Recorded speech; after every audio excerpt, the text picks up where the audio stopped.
আসসালামু আলাইকুম, কেমন আছো তোমরা সবাই? অনেক দিন পরে আমি আবার লাইভ ক্লাসে আসলাম। প্রায় 3 মাস হবে আমি পাবলিক লাইভ নিচ্ছি না তোমাদের অনেকদিন যাবত। মেডিকেল আউটরিমে আবার ক্লাস শুরু হয়ে যাচ্ছে। আমাদের অনেক প্রেশার গেল, আমাদের সেলিব্রেশন প্রোগ্রাম গেল, অ্যাডমিশন টেস্ট গেল, এরপরে আমাদের আবার নতুন অফিস শিফটিং হলো। সব কিছু মিলিয়ে আসলে প্রেশারের ভিতরে আছি। এই প্রেশার তোমাদেরও নিতে হবে। যে যত বেশি প্রেশার নিতে পারবে বাচ্চারা, তাদের জীবনে সফলতা আসবে তত বেশি। তাই স্ট্রেস নেওয়া শেখো এখন থেকে, অনেক বেশি বেশি পড়তে শেখো। আজকে আমি এই ক্লাসে এই হাইড্রা আজকে খুব ভালো করে শেষ করাই দিব।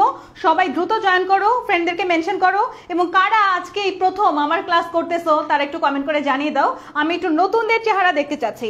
কারা আজকে প্রথম আমার ক্লাস করতেছো একটু কমেন্ট করে জানাই দাও। আমাদের সাথে মিহি আছে, মিহি গতদিনও লাইভে ছিলে। ওয়ালাইকুম সালাম মিহি। আমাদের সাথে সাদ্দাম আছে। হ্যাঁ, আমি আলহামদুলিল্লাহ ভালো আছি। সাদ্দাম, তুমি কেমন আছো? জোনায়েত আছে আমাদের সাথে, রাহাত আছে আমাদের সাথে। আমাদের সাথে কিন্তু অনেকেই জয়েন করে যাচ্ছ। সবাই এই ক্লাসটা শেয়ার করে দাও, ফ্রেন্ডদের সাথে এই ক্লাসটা শেয়ার করে দাও দ্রুত, ফ্রেন্ডদেরকে মেনশন করে দাও, এবং আমাদের লাইভ ক্লাসে সবাই জয়েন করো দ্রুত। আর আজকে যারা সবচেয়ে বেশি শেয়ার মেনশন করবা তাদের ভিতর থেকে একজনকে টি শার্ট দিব। গতদিন 3 জনকে দেওয়ার কথা, দিয়ে দিব আমরা সবগুলো একসাথে সময় করে আমরা টি শার্ট সেন্ড করে দিব। কিন্তু যদি টি শার্ট পেতে চাও তাহলে অবশ্যই লাইভটা শেয়ার করতে হবে, ফ্রেন্ডদেরকে মেনশন দিতে হবে, ক্লাসে জয়েন করতে হবে। আচ্ছা, ওকে। কে কে প্রথম ক্লাস করছো? আমি তো কমেন্ট করতে পারছি না, কি সমস্যা? আচ্ছা, সবাই দ্রুত জয়েন করো, আমরা ক্লাস এখনই শুরু করে দিব। আজকে আমাদের 2025 সালের প্রথম লাইভ ক্লাস বলতে পারো, এবং আমি তোমাদের জন্য শর্ট কিছু গাইডলাইনও মেক করতেছি। সেই গাইডলাইনগুলো রোজার মধ্যে কেমনে পড়াশোনা করবা, অনেকে আমাকে নক দিছিলা যে রোজার মাসে কিভাবে পড়াশোনা করতে হবে, সবকিছু নিয়ে একটা সুন্দর গাইডলাইন মেক করে দিব তোমাদের। আর কে কোন ব্যাচে আছো? 25 ব্যাচের কে কে, 26 ব্যাচের কে কে কমেন্ট করে একটু জানাই দাও। 25 ব্যাচের কে আছো, 26 ব্যাচের কে আছো? ইফাত বলছো আজকেই ফার্স্ট। ওকে ইফাত। সজীব কি বলেছো? আপু আগেও করেছি আপনার ক্লাস। ইউটিউব থেকে কারা কারা ক্লাস করছো বলো তো? ইউটিউব থেকে কারা কারা ক্লাস করেছো? আর লাইভে কারা কারা আজকে প্রথম আছো? আর ক্লাস করে করে বুড়া হয়ে গেলাম, সিয়াম বলেছো ক্লাস করে করে বুড়া হয়ে গেলা। তাবাসসুম আপু আপনার ইউটিউবে ফ্রি ক্লাস করেছি আজকে। আচ্ছা, এক কথায় অসাধারণ ক্লাসগুলো। ইউটিউবে আমার অনেকগুলো ফ্রি ক্লাস দেওয়া আছে, কিন্তু হাইড্রা দেওয়া নেই। অনেকে বলে হাইড্রা খুঁজে পাই না, আফসানাপুর হাইড্রা কই গেল? হাইড্রা সবাই পড়ায়, আফসানাপু কেন হাইড্রা পড়ে না? পেট বেছে পড়াইছি, পাবলিকে হাইড্রা দেওয়ার কথা মনেই ছিল না আমার, তো হাইড্রা দিয়ে দিচ্ছি আজকে। অনেকে জয়েন করে ফেলেছে আমাদের, তোমাদের মেন্টর ভাইয়ারাও আসতেছে। মেন্টর ভাইয়া পুরা অনেকে আছে আমাদের লাইভে। 25 ব্যাচের অনেকে, বেশিরভাগ 25 ব্যাচ। আমাদের তেহজিব বলেছো তুমি জিকে ব্যাচে ছিলে। তুমি 25 ব্যাচ হয়েও জিকে ব্যাচে ছিলে, দারুণ তো। মানে অ্যাডভান্স, যারা অ্যাডভান্স থাকে তারা কিন্তু আগায় থাকে। এই যে দেখো এখানে আমাদের 25 ব্যাচের লাইভ চলতেছে, মানে প্রি মেডিকেল কোর্স আমাদের 25-এর, অথচ 26-এর স্টুডেন্টরা ভর্তি হয়ে ভরে গেছে। মানে 26-এর স্টুডেন্টদের ডেডিকেশন এত বেশি, ওরা 25-এর সাথে ভর্তি হয়ে গেছে আমাদের 26 ব্যাচে। তোমাদের সিফাতুল আলভি ভাই চলে আসছে, প্লাটিনাম বয়। এই বছর প্লাটিনাম বয় সার্চিং। প্লাটিনাম বয় কে হবে? সিফাতুল আলভি ভাইয়ার অল্টারনেটিভ কে হতে যাচ্ছে? আমাদের রিদওয়ান রিফাত বলতেছে হাইড্রাকে মেরে ফেলেছে। আফসানা আপু হাইড্রাকে মেরে ফেলেছে? হাইড্রা তো কখনো মরে না রিদওয়ান, হাইড্রা তো কখনো মরে না। হাইড্রা কিন্তু একবার কেটে দিলে সে আরো অনেক অনেক হাইড্রার জন্ম হয়ে যায়। আচ্ছা, সেটাও আমরা পড়বো, হাইড্রার পুনরুৎপত্তি ক্ষমতা আছে। আচ্ছা চলো আমরা একটু হাইড্রা শুরু করি আজকে। হ্যাঁ, হাইড্রা আমাদের একটা ইজি টপিক বলতে পারো। বায়োলজিতে আমার কাছে হাইড্রা সবচেয়ে বেশি ইজি লাগে। আচ্ছা 1 মিনিট দাঁড়াও। আচ্ছা আমরা শুরু করি। আমাদের নতুন সেটআপে একটু অবস্থাতে আমার টাইম লাগবে। আমাদের হাইড্রার শুরুর পেজটা হচ্ছে এইখানে, তাই না? ওকে, হাইড্রার শুরুর পেজে আমি আছি এখন। সবাই একটু বইটা বের করো, সবাই বইটা বের করো। দাগানো বই কিন্তু আমি আপলোড দিয়ে দিব, এবং আমি কিছু নোটও দিব। আমাদের প্রতিটা ক্লাসের সাথে কিছু নোট দেওয়া হয়, এক্সট্রা ইনফরমেশনও দেওয়া হয়, সেগুলো একটু দেখে নাও। হাইড্রা নিডারিয়া পর্বের, তোমরা পর্বের সংখ্যার নাম পড়েছো না? পরিফেরা, নিডারিয়া, প্লাটিহেলমিনথেস, নেমাটোডা, আরো অনেকগুলো পর্ব আছে। একটা পর্ব অমেরুদণ্ডী, একটা হচ্ছে মেরুদণ্ডী। সেই নিডারিয়া পর্বের অন্তর্ভুক্ত। হাইড্রা কিসের অন্তর্ভুক্ত বাচ্চারা বলো তো? হাইড্রা হচ্ছে নিডারিয়া পর্বভুক্ত, এবং হাইড্রা দ্বিস্তরী। দ্বিস্তর মিন্স দুইটা স্তর। আমরা মানুষ কত স্তরী? আমরা মানুষ 3 স্তরী, তাই না? আমাদের অ্যাক্টোডার্ম, মেসোডার্ম এবং এন্ডোডার্ম আছে। আর হাইড্রা হচ্ছে দ্বিস্তরী। দ্বিস্তরী মিন্স ডিপ্লোব্লাস্টিক।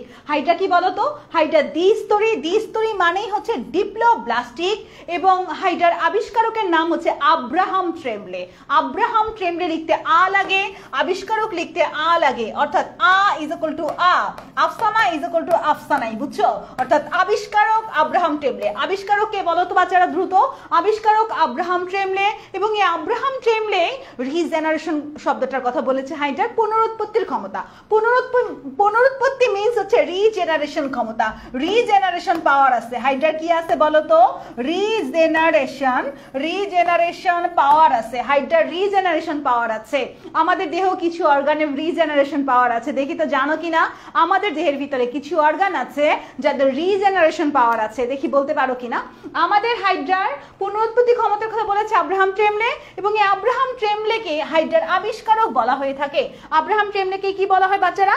আব্রাহাম ট্রেমলেকে হাইড্রার আবিষ্কারক বলা হয়ে থাকে। আবিষ্কার করেছে একজন, নাম দিয়েছে আরেকজন। যেমন ব্যাপারটা এরকম, ধরো তোমার বাবা হচ্ছে তোমার পিতা, তুমি হওয়ার পরে তোমার চাচা মামা খালারা তোমার নাম দিতে আসছে, এরকম হয় না যে নাম আমি রাখবো, নাম আমি রাখবো? ওরকম আবিষ্কারক হচ্ছে আব্রাহাম ট্রেমলে, কিন্তু হাইড্রার নাম দিয়েছে লিনিয়াস। হাইড্রার নাম কে দিয়েছে বাচ্চারা? হাইড্রার নাম দিয়েছে লিনিয়াস, মনে রাখবো লিনা, লিনিয়াস নাম দিয়েছে। হাইড্রার নাম কে দিয়েছে দ্রুত বলো? হাইড্রার নাম দিয়েছে লিনিয়াস, লিনা। তাহলে আমরা কি কি শিখলাম? আ লিনা, অর্থাৎ আব্রাহাম ট্রেমলে আবিষ্কারক, লিনিয়াস নাম দিয়েছে, নামকরণ করেছে লিনিয়াস। আর তোমরা মহাবীর হারকিউলিসের কথা শুনেছো? হাইড্রাকে বধ করা যায় না আসলে, কিন্তু মহাবীর হারকিউলিস নাকি হাইড্রাকে বধ করেছিল। যাই হোক, হারকিউলিস কিন্তু ইদানিং আমরা হারকিউলিস দেখতে পাচ্ছি যে রেপ কেসগুলোতে যারা হচ্ছে ক্রিমিনাল তাদেরকে হারকিউলিস বধ করতেছে, তাই না? আচ্ছা, হারকিউলিস হচ্ছে মহাবীর। ওকে, এখানে আমরা আর কিছু দেখবো না, এইটুকু দেখতে পারছি। এরপর আমরা চলে যাব, পৃথিবীতে হাইড্রার সংখ্যা কত? পৃথিবীতে হাইড্রার প্রজাতির সংখ্যা 40টা। পৃথিবীতে হাইড্রা প্রজাতির সংখ্যা 40টা, বাংলাদেশে 3টা। আচ্ছা, বাংলাদেশ বড় না পৃথিবী বড় বাচ্চারা? বাংলাদেশ বড় না পৃথিবী বড় বলো তো? অবশ্যই বাংলাদেশ বড়, তাই না? আমরা বাংলাদেশে থাকি মানে আমরাই বড় না, পৃথিবী বড়।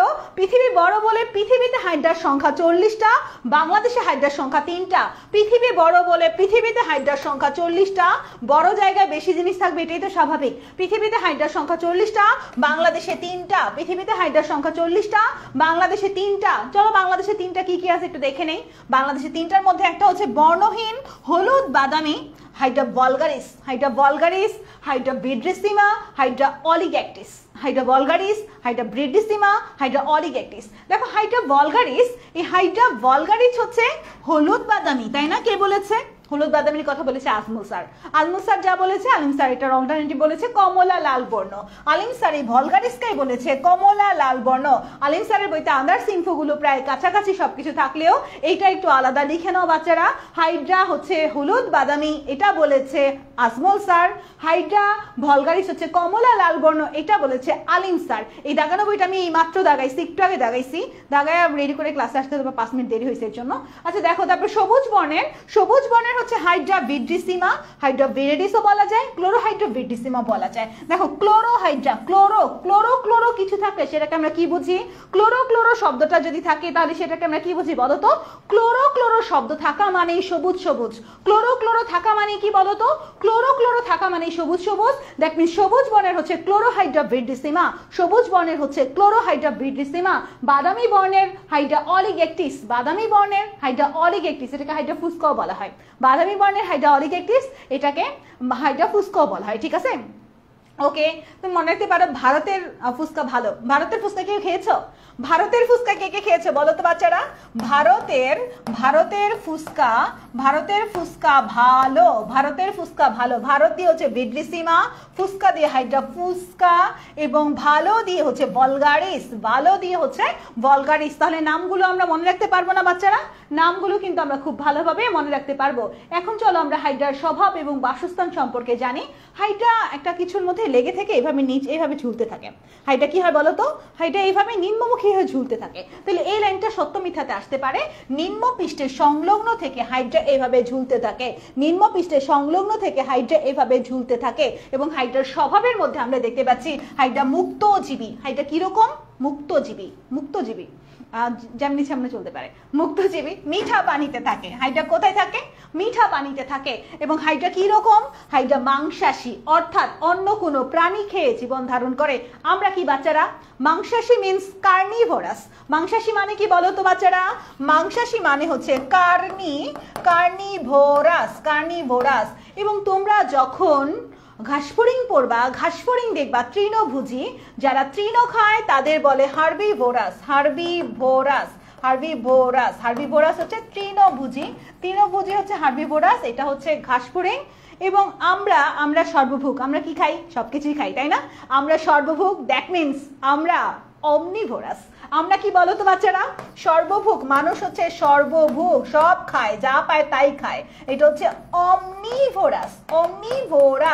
হাইড্রা কার্নিভোরাস, ঘাসফড়িং হার্বিভোরাস, মানুষ অমনিভোরাস। হাইড্রা কার্নিভোরাস, ঘাসফড়িং হার্বিভোরাস, মানুষ আমরা হচ্ছে অমনিভোরাস। ওকে, তাহলে আমরা দেখলাম এটা হচ্ছে মাংসাশী। মুকুলোদ্গমের মাধ্যমে এদের অজনজনন সম্পন্ন হয়। মুকুলোদ্গম এবং দ্বিবিভাজন দুই প্রক্রিয়াতেই অজনজনন সম্পন্ন হয়। মুকুলোদ্গম একটা অন্যতম প্রক্রিয়া, মানে মুকুল বের হয় যখন হাইড্রা অনেক বেশি খাবার দাবার পায় গ্রীষ্মকালে, তখন গ্রীষ্মকালে হচ্ছে ওর মুকুল বের হয়। তাহলে মুকুলোদ্গমটা যৌনজনন না, মুকুলোদ্গমটা হচ্ছে অযৌনজনন। যৌনজননের জন্য অবশ্যই শুক্রাণু আর ডিম্বাণুর প্রয়োজন হয়, কিন্তু দ্বিবিভাজন আর মুকুলোদ্গমের জন্য শুক্রাণু ডিম্বাণুর প্রয়োজন হয় না। এই জন্য দ্বিবিভাজন এবং মুকুলোদ্গম অযৌন জনন। ঠিক আছে, তাহলে এইটুকু বুঝতে পারছি আমরা। অযৌন জনন, মুকুলোদ্গম দেখলাম, আর এটা দেখলাম হচ্ছে মাংসাশী, আর এটা মুক্তজীবী, আর এটা মিঠা পানি। কয়টা ম পেয়েছো বাচ্চারা বলো তো? তোমরা কয়টা পেলে দ্রুত বলো, এবং লাইভটা শেয়ার করো। যারা লাইভে আছো তারা সবাই লাইভে একটা লাইক দাও তো। সবাই লাইভে একটা লাইক দাও, আমি তাহলে বুঝবো যে তোমরা কতজন লাইভে আসো। সবাই লাইভে একটা লাইক দাও, তাহলে তোমাদের ফ্রেন্ডদের কাছেও চলে যাবে। আফসানা, পড়ালেখা তো অনেক করাইলা, তোমার গলায় একটা সুন্দর গান শুনতে চাই। আচ্ছা হানিফ ভাই, আমি গান পারি না। আপনি আমার ক্লাস দেখতেছেন ভাইয়া, অনেকদিন আপনাদের সাথে দেখা হয় না, দেখা হবে ইনশাল্লাহ, কিন্তু আমি গান পারি না। এখন আসো, আমরা দেখতে পাচ্ছি হচ্ছে মুকুলোদ্গম দ্বিবিভাজনের মাধ্যমে অযৌনজনন করে, এবং হাইড্রার পুনরুৎপত্তি ক্ষমতা প্রচন্ড।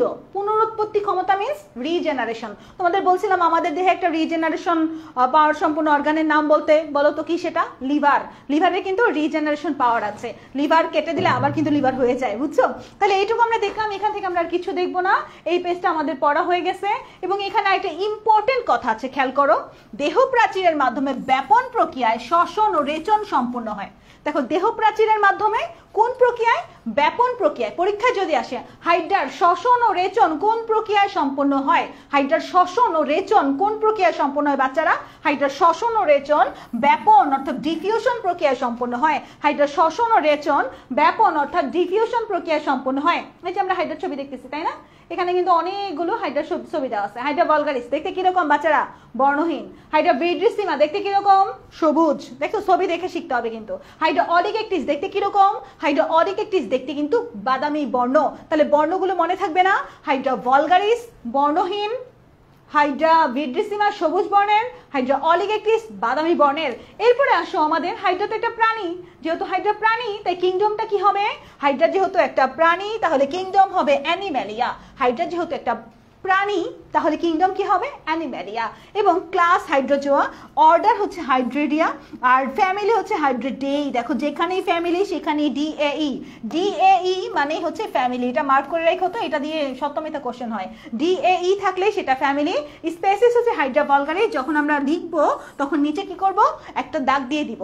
এরপর এখানে দেখো বাহ্যিক বৈশিষ্ট্য, হাইড্রা অরিও প্রতিসম। আচ্ছা, প্রতিসমতা সম্পর্কে জানো? কোনো প্রাণীকে বা কিছুকে যদি সেন্টার বরাবর কেটে সমান ভাগে ভাগ করা যায়, সেটাই হচ্ছে প্রতিসাম্যতা। প্রতিসাম্যতা মানে সিমেট্রি। তোমরা যারা আমার প্রাণীর বিভিন্নতা শ্রেণীবিন্যাস চ্যাপ্টারটা পড়েছো তারা প্রতিসাম্যতা পড়েছো না? সেখানে বলছিলাম কি? প্রতিসাম্যতা মানে সিমেট্রি, অর্থাৎ সেন্টার বরাবর যদি সমান ভাগে ভাগ করা যায়। মানুষকে সেন্টার বরাবর কাটলে কয় ভাগে ভাগ করা যায়? মানুষকে সেন্টার বরাবর যদি এইভাবে নাক বরাবর কাটো, কয় ভাগে ভাগ করতে পারবা? 2 ভাগে ভাগ করতে পারবা। দ্যাট মিনস মানুষ হচ্ছে দ্বিপার্শ্বীয় প্রতিসাম্যতা দেখায়। মানুষ দ্বিপার্শ্বীয় প্রতিসাম্যতা দেখায়। আর মানুষের কিন্তু আরো অনেক ক্ষমতা আছে। মানুষ দ্বিপার্শ্বীয় প্রতিসাম্যতা দেখাইতে পারে। মানুষ চাইলে পারে না এমন কিছু খুবই কম আছে।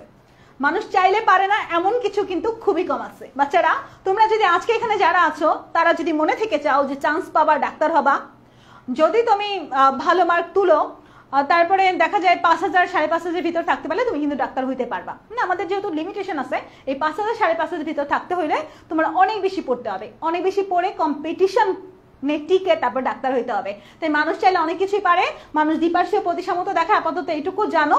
এবার দেখো অরীয় প্রতিসমতা মানে কি। অরীয় প্রতিসমতা মানে হচ্ছে 2 এর অধিক ভাগটা হবে, সমান ভাগটা কত হবে, 2 এর অধিক সমান ভাগে ভাগ করা যাবে। হাইড্রাকে কোর্সিকা আছে তো, হাইড্রার 5-6টা কোর্সিকা থাকে, 5-6টা কোর্সিকা বরাবর কেটে সমান ভাগে ভাগ করা যায়। আপাতত জানো হাইড্রা অরীয় প্রতিসমতা দেখায়। হাইড্রা কি দেখায়, হাইড্রা অরীয় প্রতিসমতা দেখায়, রেডিয়াল সিমেট্রি দেখায়। হাইড্রা কি দেখায়, রেডিয়াল সিমেট্রি দেখায়। 10 থেকে 30 মিলিমিটার পর্যন্ত লম্বা হয়, 1 মিলিমিটার পর্যন্ত চওড়া হয়। চওড়া আর লম্বার সাইজটা একটু দেখে রাখো। এখান থেকে আমরা কিছু দেখবো না, হাইড্রার কালার সম্পর্কে আমি আগেই বলে দিছি, এগুলো একবার একটু রিডিং দিতে পারো। এরপরে আমরা হাইড্রার গঠন সম্পর্কে একটু জানবো।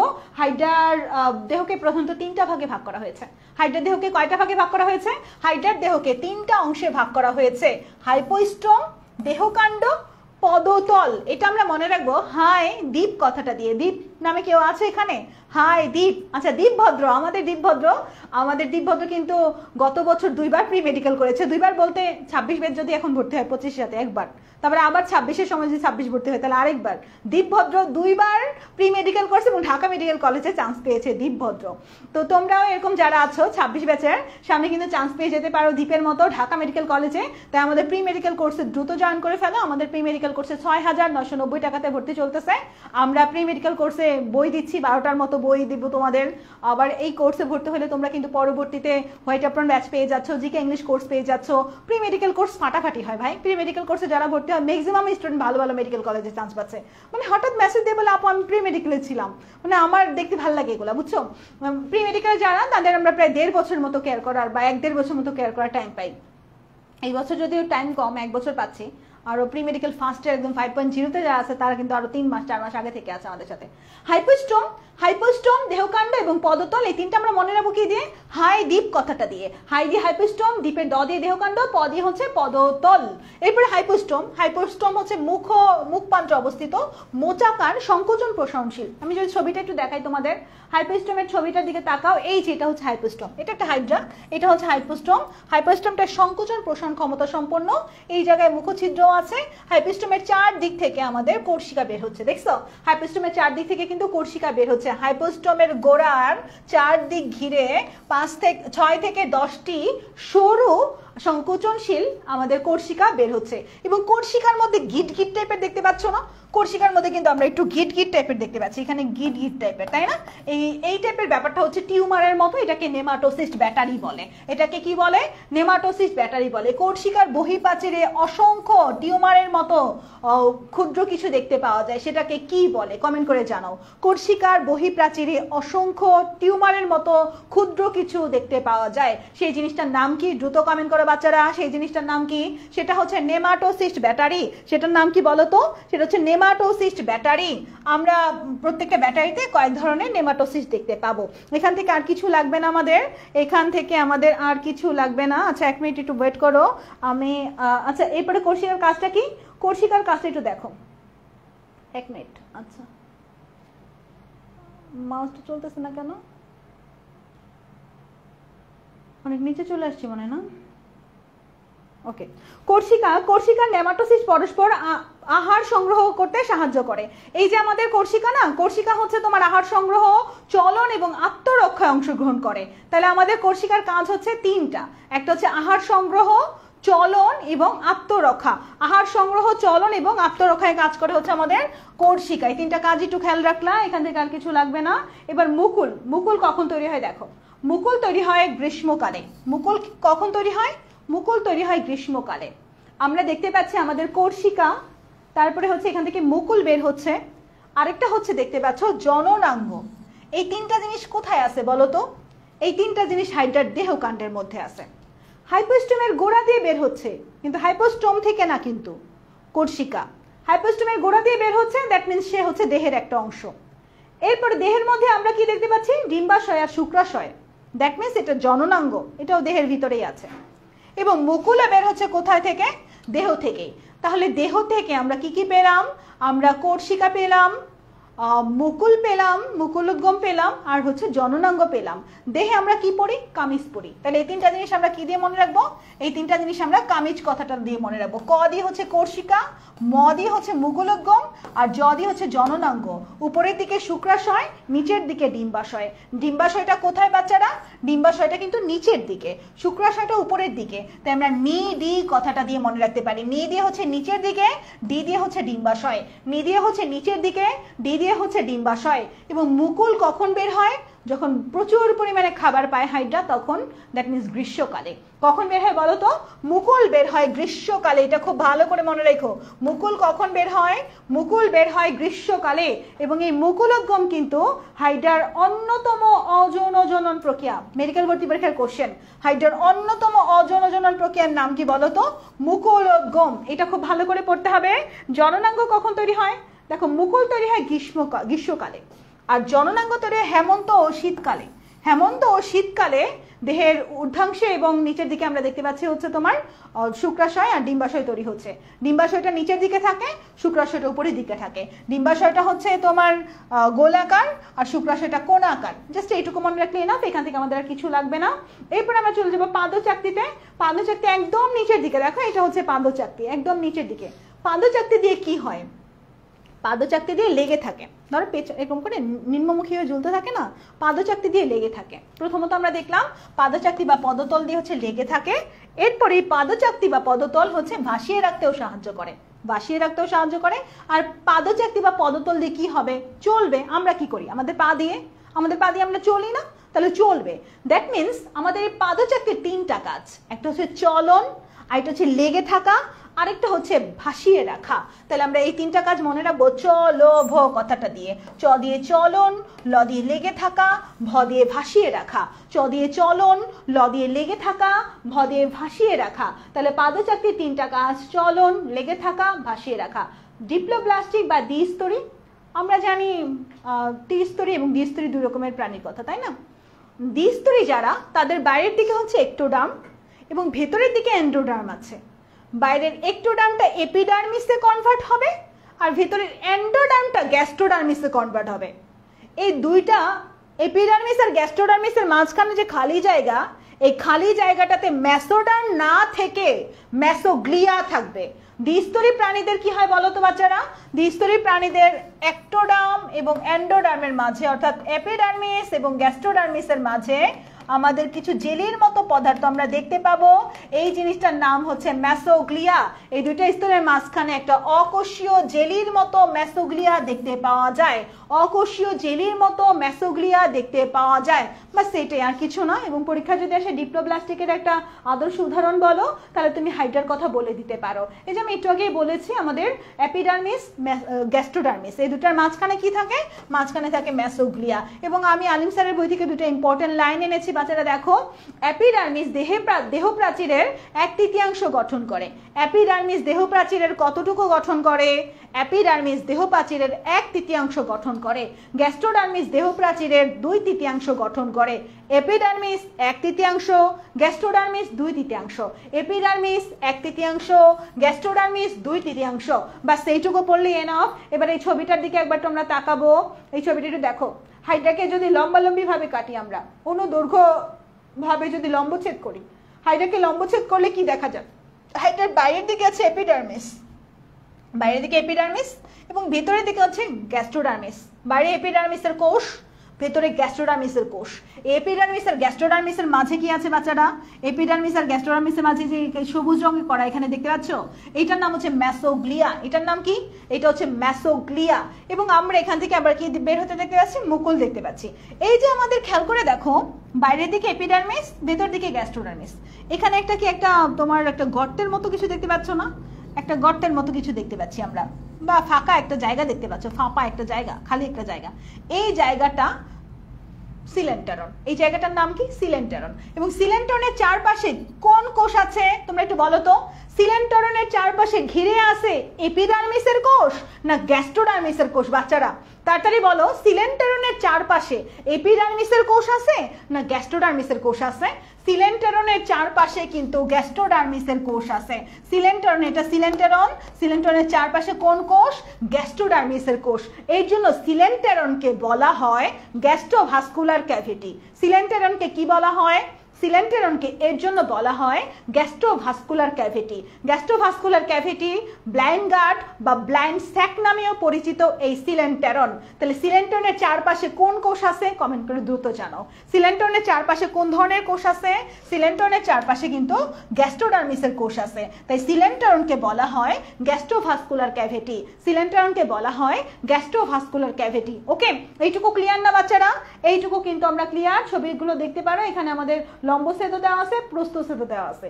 লম্বালম্বি কাটলে কিরকম দেখা যায়, প্রস্থ দিয়ে কাটলে কিরকম দেখা যায়, দুইটাই কিন্তু এখানে দেওয়া আছে। ছবিটা একটু দেখতে পারো। এবার কোষগুলো আমরা একটু পড়বো যে আমাদের এপিডার্মিসের কি কি কোষ আর গ্যাস্ট্রোডার্মিসের কি কি কোষ। এই কোষগুলোর নামগুলো খুব ভালো করে পড়তে হবে।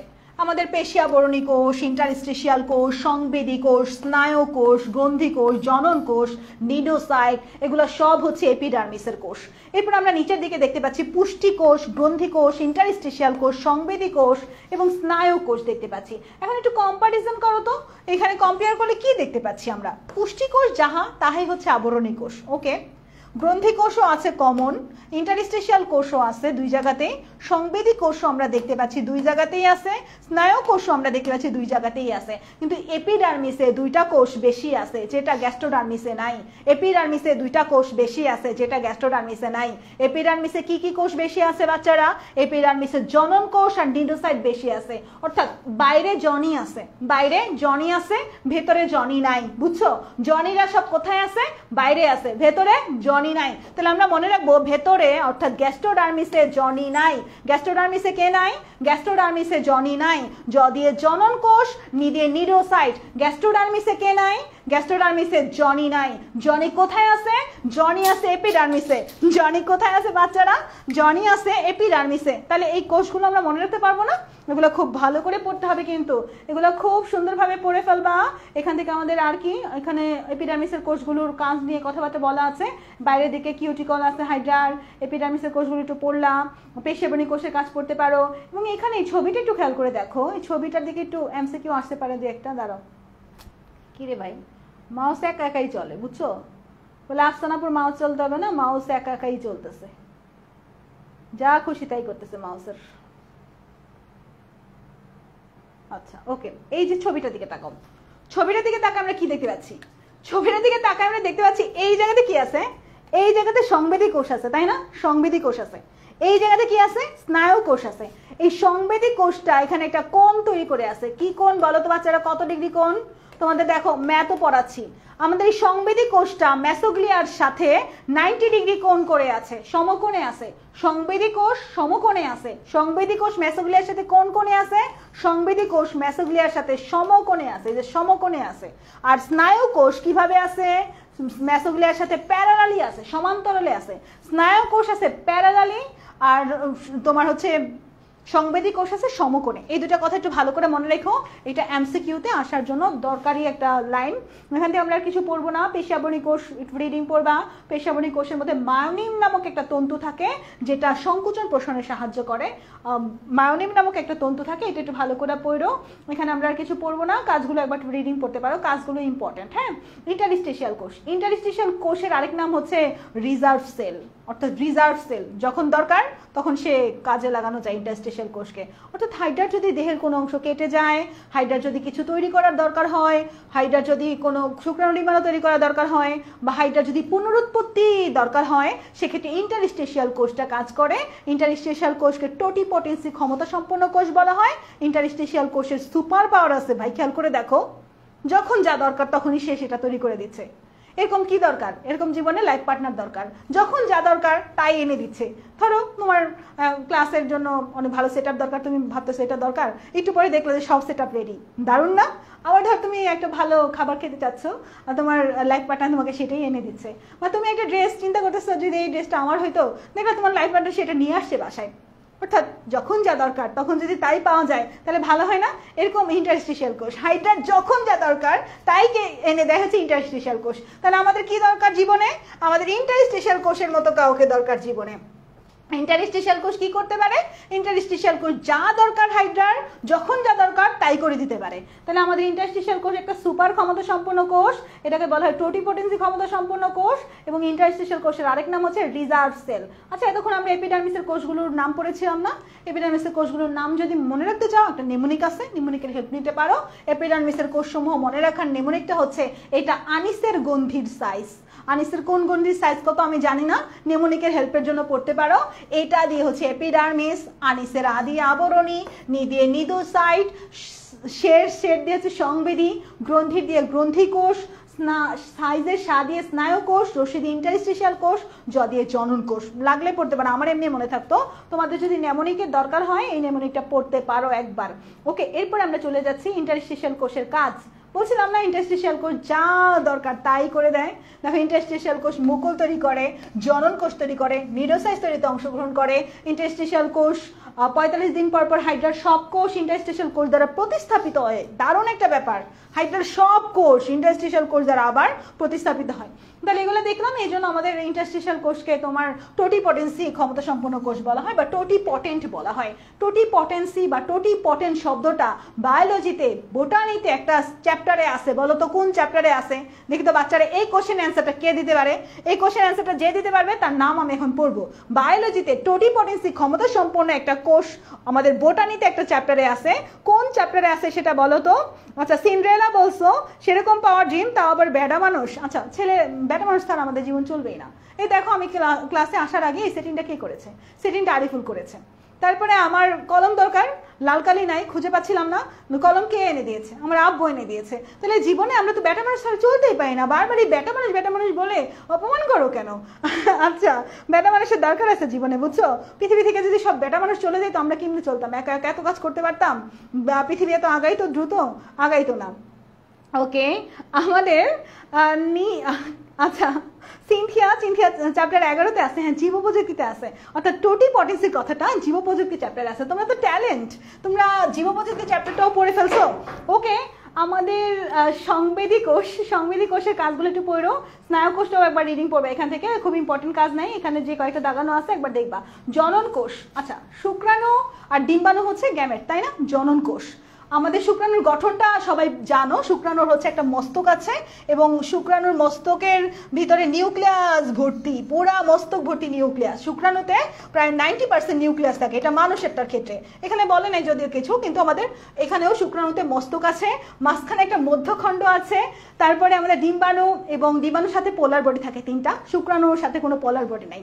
শুক্রাণু অনেক বেশি প্রোডিউস হয়, ডিম্বাণু একটাই প্রোডিউস হয়। আচ্ছা ঠিক আছে, এখান থেকে আমরা পড়বো না কিছু, এগুলো দেখেছি আমরা। এরপরে দেখো আমাদের নেমাটোসিস্ট। নেমাটোসিস্ট সম্পর্কে আমি এখন একটু বলবো।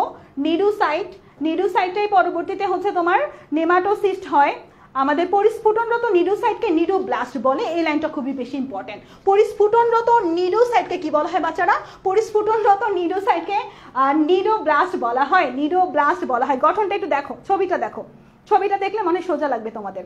আচ্ছা, আমি আজকে একদম এই নতুন সেটআপে প্রথম ক্লাস নিচ্ছি। আগের সেটআপটা আমার অভ্যস্ত, এই সেটআপটা একটু, আচ্ছা হাতে নিলে সমস্যা না? আচ্ছা আচ্ছা ওকে ঠিক আছে। আচ্ছা এই ছবিটা দিকে একবার তো তাকাও তো।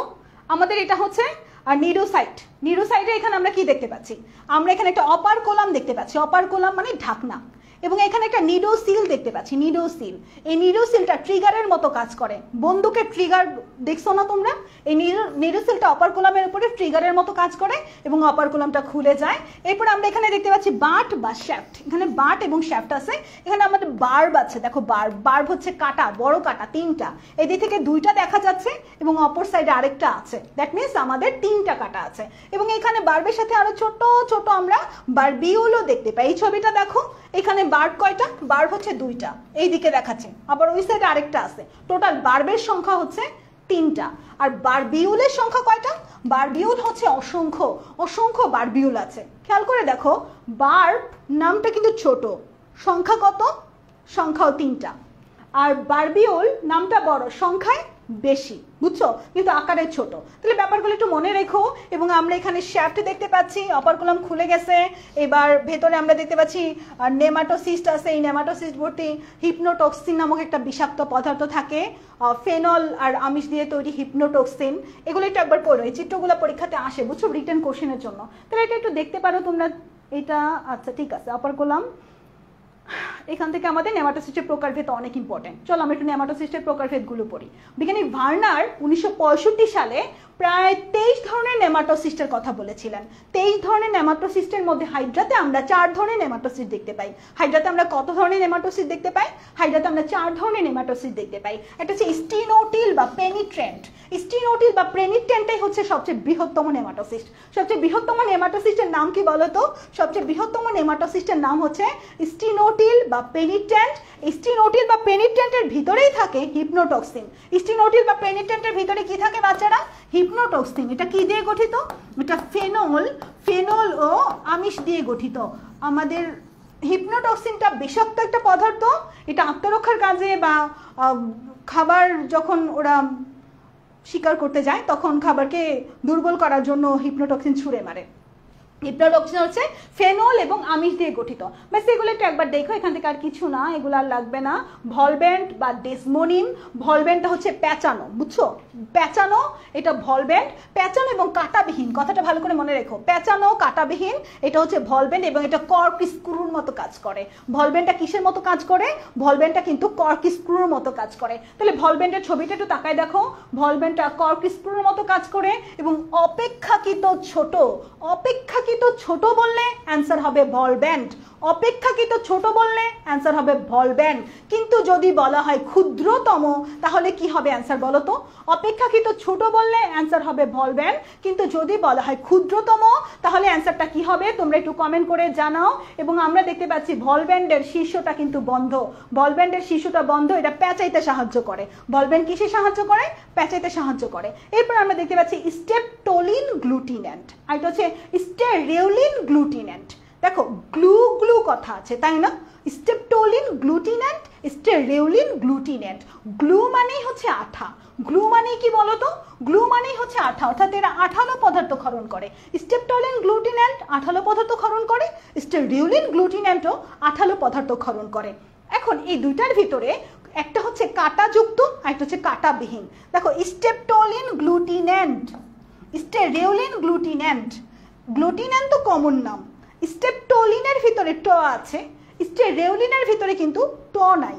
যেটাতে ট আছে সেটাতেই কাটা আছে, যেটাতে ট আছে সেটাতে কি আছে বাচ্চারা? যেটাতে ট আছে সেটাতেই কাটা আছে, যেটাতে ট আছে সেটাতেই কাটা আছে। কাটা লিখতে ক লাগে, কাটার পরে ট লাগে। কাটা লিখতে ক লাগে, কাটার পরে ট লাগে। অর্থাৎ ট আছে মানেই কাটা আছে, মনে থাকবে? ট আছে মানে কি আছে? ট আছে মানেই কাটা আছে। ট নাই কাটাও নাই, ট আছে মানেই কাটা আছে, ট নাই কাটাও নাই। এই দুইটার মধ্যে কোনটা বড় কোনটা ছোট, এটা হচ্ছে আমাদের কথা। দেখো আমি যদি কাটার জায়গাটা এমন করে দুইটা প্রায় সেম সেমই আঁকি, একটাতে কাটা দিলাম, একটাতে কাটা দিলাম, একটাতে কাটা দিলাম না। এই দুটার মধ্যে এখন একটু আগে কিন্তু আমি সেম সেমই এঁকেছিলাম। এখন কাটা দেওয়ার কারণে কোনটারে বড় লাগতেছে? কাটা দেওয়ার কারণে স্টেপটোলিন গ্লুটিনেন্টটাকে একটু বড় লাগতেছে না? স্টেরিওলিন গ্লুটিনেন্টটাকে একটু ছোট লাগতেছে না? তাহলে স্টেপটোলিন গ্লুটিনেন্ট আর স্টেরিওলিন গ্লুটিনেন্টের ভেতরে স্টেপটোলিন গ্লুটিনেন্টটা হচ্ছে বড়, স্টেরিওলিন গ্লুটিনেন্টটা ছোট। দ্যাট মিনস সবচেয়ে ক্ষুদ্রতম নেমাটোসিস্টের নাম যদি জিজ্ঞাসা করা হয় তাহলে অ্যান্সার হবে স্টেরিওলিন গ্লুটিনেন্ট। সবচেয়ে ক্ষুদ্রতম নেমাটোসিস্টের নাম যদি জিজ্ঞেস করা হয় তাহলে অ্যান্সার হবে স্টেরিওলিন গ্লুটিনেন্ট। ওকে, তাহলে স্টেরিওলিন গ্লুটিনেন্টটা সবচেয়ে ক্ষুদ্রতম। স্টেরিওলিন গ্লুটিনেন্টটা কি বলো তো বাচ্চারা? স্টেরিওলিন গ্লুটিনেন্টটা হচ্ছে সবচেয়ে ক্ষুদ্রতম। এবার আসো স্টেপটোলিন গ্লুটিনেন্ট আর স্টেরিওলিন গ্লুটিনেন্ট, একটা হচ্ছে হলোট্রিকাস আর একটা হচ্ছে অ্যাট্রিকাস। বায়োলজির ভাষায় এ মানে কি? বায়োলজির ভাষায় এ মানেই নাই। বায়োলজির ভাষায় এ মানে কি বলতো? এ মানেই নাই। অ্যাট্রিকাস আইসোরাইজা, হলোট্রিকাস আইসোরাইজা। হলো মানেই আছে, এ মানেই নাই। অর্থাৎ অ্যাট্রিকাস আইসোরাইজা আমাদের স্টেরিওলিন গ্লুটিনেন্ট, এটাতে কাটা নাই, এই জন্য অ্যাট্রিকাস বলছে। কাটা নাই দেখেই অ্যাট্রিকাস। এ মানেই বায়োলজিতে নাই, বুঝছো কি নাই? কাটা নাই। তাহলে এই দুটার পার্থক্য আমরা করে ফেলতে পারছি। নেমাটোসিস্টের সূত্রক নিক্ষেপের কৌশলটা রিটেন কোশ্চেনের জন্য ইম্পর্টেন্ট। এটা হচ্ছে রাসায়নিক প্রক্রিয়া এবং যান্ত্রিক প্রক্রিয়া দুইটাই আছে আমাদের। দাঁড়াও, ওকে এক মিনিট, এটা চালাইতে কি আচ্ছা হাতে নিয়ে চালালে সুবিধা। আচ্ছা ওকে ঠিক আছে, না হাতে নিলে তো চলতে সমস্যা, ঠিক আছে। আচ্ছা রাসায়নিক ও যান্ত্রিক প্রক্রিয়া, আমরা দেখতে পাচ্ছি একটা রাসায়নিক প্রক্রিয়া আছে, একটা যান্ত্রিক প্রক্রিয়া আছে। খেয়াল করে দেখো, ধরো একটা বেলুনের কথাই চিন্তা করো, ছোট বেলুন, হ্যাঁ, বেলুনের ভিতর তুমি পানি দিচ্ছ, এক সময় পানি নিতে নিতে একটা প্রেসার তৈরি হবে না বেলুনের ভিতরে, একটা প্রেসার তৈরি হবে, প্রেসার তৈরি হওয়ার পরে বেলুনটা কি ফেটে যাবে না? প্রেসার তৈরি হওয়ার পর বেলুনটা ফেটে যাবে, অর্থাৎ ভেতরে যদি পানি ভেদ্যতা বেড়ে যায়, অর্থাৎ আমাদের এই নেমাটোসিস্টের ভেতরে যদি প্রচুর পরিমাণে পানি প্রবেশ করে, পানি প্রবেশ করার পরে ভিতরে একটা হাইড্রোস্ট্যাটিক চাপ ক্রিয়েট হয়। ভিতরে একটা কি ক্রিয়েট হয় বাচ্চারা? ভিতরে একটা হাইড্রোস্ট্যাটিক চাপ ক্রিয়েট হয়, এবং এই চাপের কারণে নেমাটোসিস্টটা বাইরের দিকে বের হয়ে আসে, বুঝছো? এটা হচ্ছে আমাদের যান্ত্রিক প্রক্রিয়া, এটা হচ্ছে আমাদের একটা যান্ত্রিক প্রক্রিয়া দেখলাম। এরপরে আমাদের রাসায়নিক আরেকটা প্রক্রিয়া আছে। আচ্ছা ওকে ঠিক আছে, তাহলে এইটুকু আমরা দেখেছি, এখান থেকে আর কিছু না। এরপর আমরা দেখতে পাচ্ছি যে নেমাটোসিস্ট যদি একবার বের হয়ে যায়, নেমাটোসিস্ট যদি একবার বের হয়ে যায় সেটাকে আর ভিতরে প্রবেশ করানো যায় না। একবার বের হয়ে গেছে মানে বের হয়ে গেছে, ব্যাপারটা এরকম। আমার জীবন থেকে বের হয়ে গেছিস মানে তোরে আর আমার জীবনে নিব না, বের হয়ে গেছিস মানে বের হয়ে গেছিস, এই হচ্ছে ব্যাপার। হাইড্রার জীবন থেকে যদি কিছু বের হয়ে যায়, হাইড্রা তাকে আর তার জীবনে নেয় না। আমরাও এই নীতিতে বিশ্বাসী, তাই না বাচ্চারা? মেডিকেল আউটরিমে যারা আছো, তোমাদের জীবন থেকে যদি কেউ একবার চলে যায়, তাকে আর জীবনে ফিরায় আনবা না, শেষ, সোজা কথা। জীবন থেকে তুই একবার বের হয়েছিস মানে বের হয়েছিস, জীবনে আর প্রবেশ করার কোনো ক্ষমতাই তোর নাই। তুই নেমাটোসিস্টের মতো গ্যাস্ট্রোভাস্কুলার ক্যাভিটির ভিতরে একদম পরিপাক হয়ে যা। সবাই ক্লাসটা শেয়ার করো, ফ্রেন্ডদেরকে মেনশন দাও। মেডিকেল আউটরিম থেকে তো কেউ বের হবা না, বের হবা? মেডিকেল আউটরিম থেকে কেউ বের হবা বলো তো বাচ্চারা? মেডিকেল আউটরিম থেকে কিন্তু বের হওয়া যাবে না। সবাই ক্লাস শেয়ার করবা, নোট শেয়ার করবা, মেডিকেল আউটরিম থেকে ভালোবাসা নিবা, গিফট নিবা, ভালোবাসা দিবা, এভাবেই মেডিকেল আউটরিম আগায় যাবে। তোমরাও চান্স পাবা, ডাক্তার হবা, অ্যাপ্রন পরে আমার সাথে সেলফি তুলবা, মেডিকেল আউটরিমে পোস্ট দিবা, সেই চিল লাইফ, তাই না? আচ্ছা যাই হোক, এই দেখো নেমাটোসিস্ট একবার বের হয়ে গেলে সেটাকে হাইড্রা কিন্তু আর ফিরায় নেয় না। তাই তোমার জীবন থেকে যদি কেউ বের হয়ে যায়, তাকেও তুমি তোমার জীবনে ফিরায় নিবা না, সোজা কথা। দেখো তারপরে কি হয়, এটা তো গ্যাস্ট্রোভাস্কুলার ক্যাভিটিতে হজমই হয়ে যায়, হ্যাঁ, এই যে নেমাটোসিস্টটা। এবং 48 ঘন্টার ভিতরে ইন্টারস্টিশিয়াল কোষ নতুন নেমাটোসিস্ট সৃষ্টি করে দেয়। দেখো বাচ্চারা, জীবন থেকে কেউ চলে গেলে টেনশনের কিছু নাই, অ্যাভেলেবেল আছে। জীবন থেকে চলে গেলে আবার সেটা রিপ্লেস হয়ে যাবে, বুঝছো? তাই তোমাদের জীবন থেকে যদি কেউ চলে যায়, এইটুকু বয়সে কিন্তু তোমাদের জীবন থেকে অনেকে চলে গেছে, তোমাদেরকে অনেক আশার বাণী শুনাইছে, তোমাকে নিয়ে সারা জীবন কাটাবে এবং তোমার সাথে বিদ্ধ হতে চাইছে। একটা গান আছে না, বেঁচে থাকার প্রার্থনাতে বিদ্ধ হতে চাই তোমার সাথে। তো অনেকেই বলছে আমাদের যে বেঁচে থাকার প্রার্থনাতে বৃদ্ধ হতে চাই তোমার সাথে, কিন্তু সে বৃদ্ধ হওয়া তো দূরের কথা, 1 বছরও লাস্টিং করে নাই। তো তারা আমাদের জীবন থেকে চলে গেছে মানে টেনশনের কিছু নাই। তোমার জীবনে ইন্টারস্টিশিয়াল কোষ আছে, তোমার বাবা মা আছে তোমাদের জীবনে ইন্টারস্টিশিয়াল কোষ হিসেবে, তোমার জীবনে রিপ্লেস করে দিবে, বুঝছো? টেনশনের কিছু নাই। তাহলে দেখো, আমাদের যখন ইন্টারস্টিশিয়াল কোষ দেখে যে তোমার নেমাটোসিস্টটা বের হয়ে গেছে, তখন 48 ঘন্টার ভিতরে নতুন নিউরোসাইট আবার প্রতিস্থাপিত হয়ে যায়। তাহলে এটা দেখবো আমরা, এখান থেকে আর কিছু লাগবে না।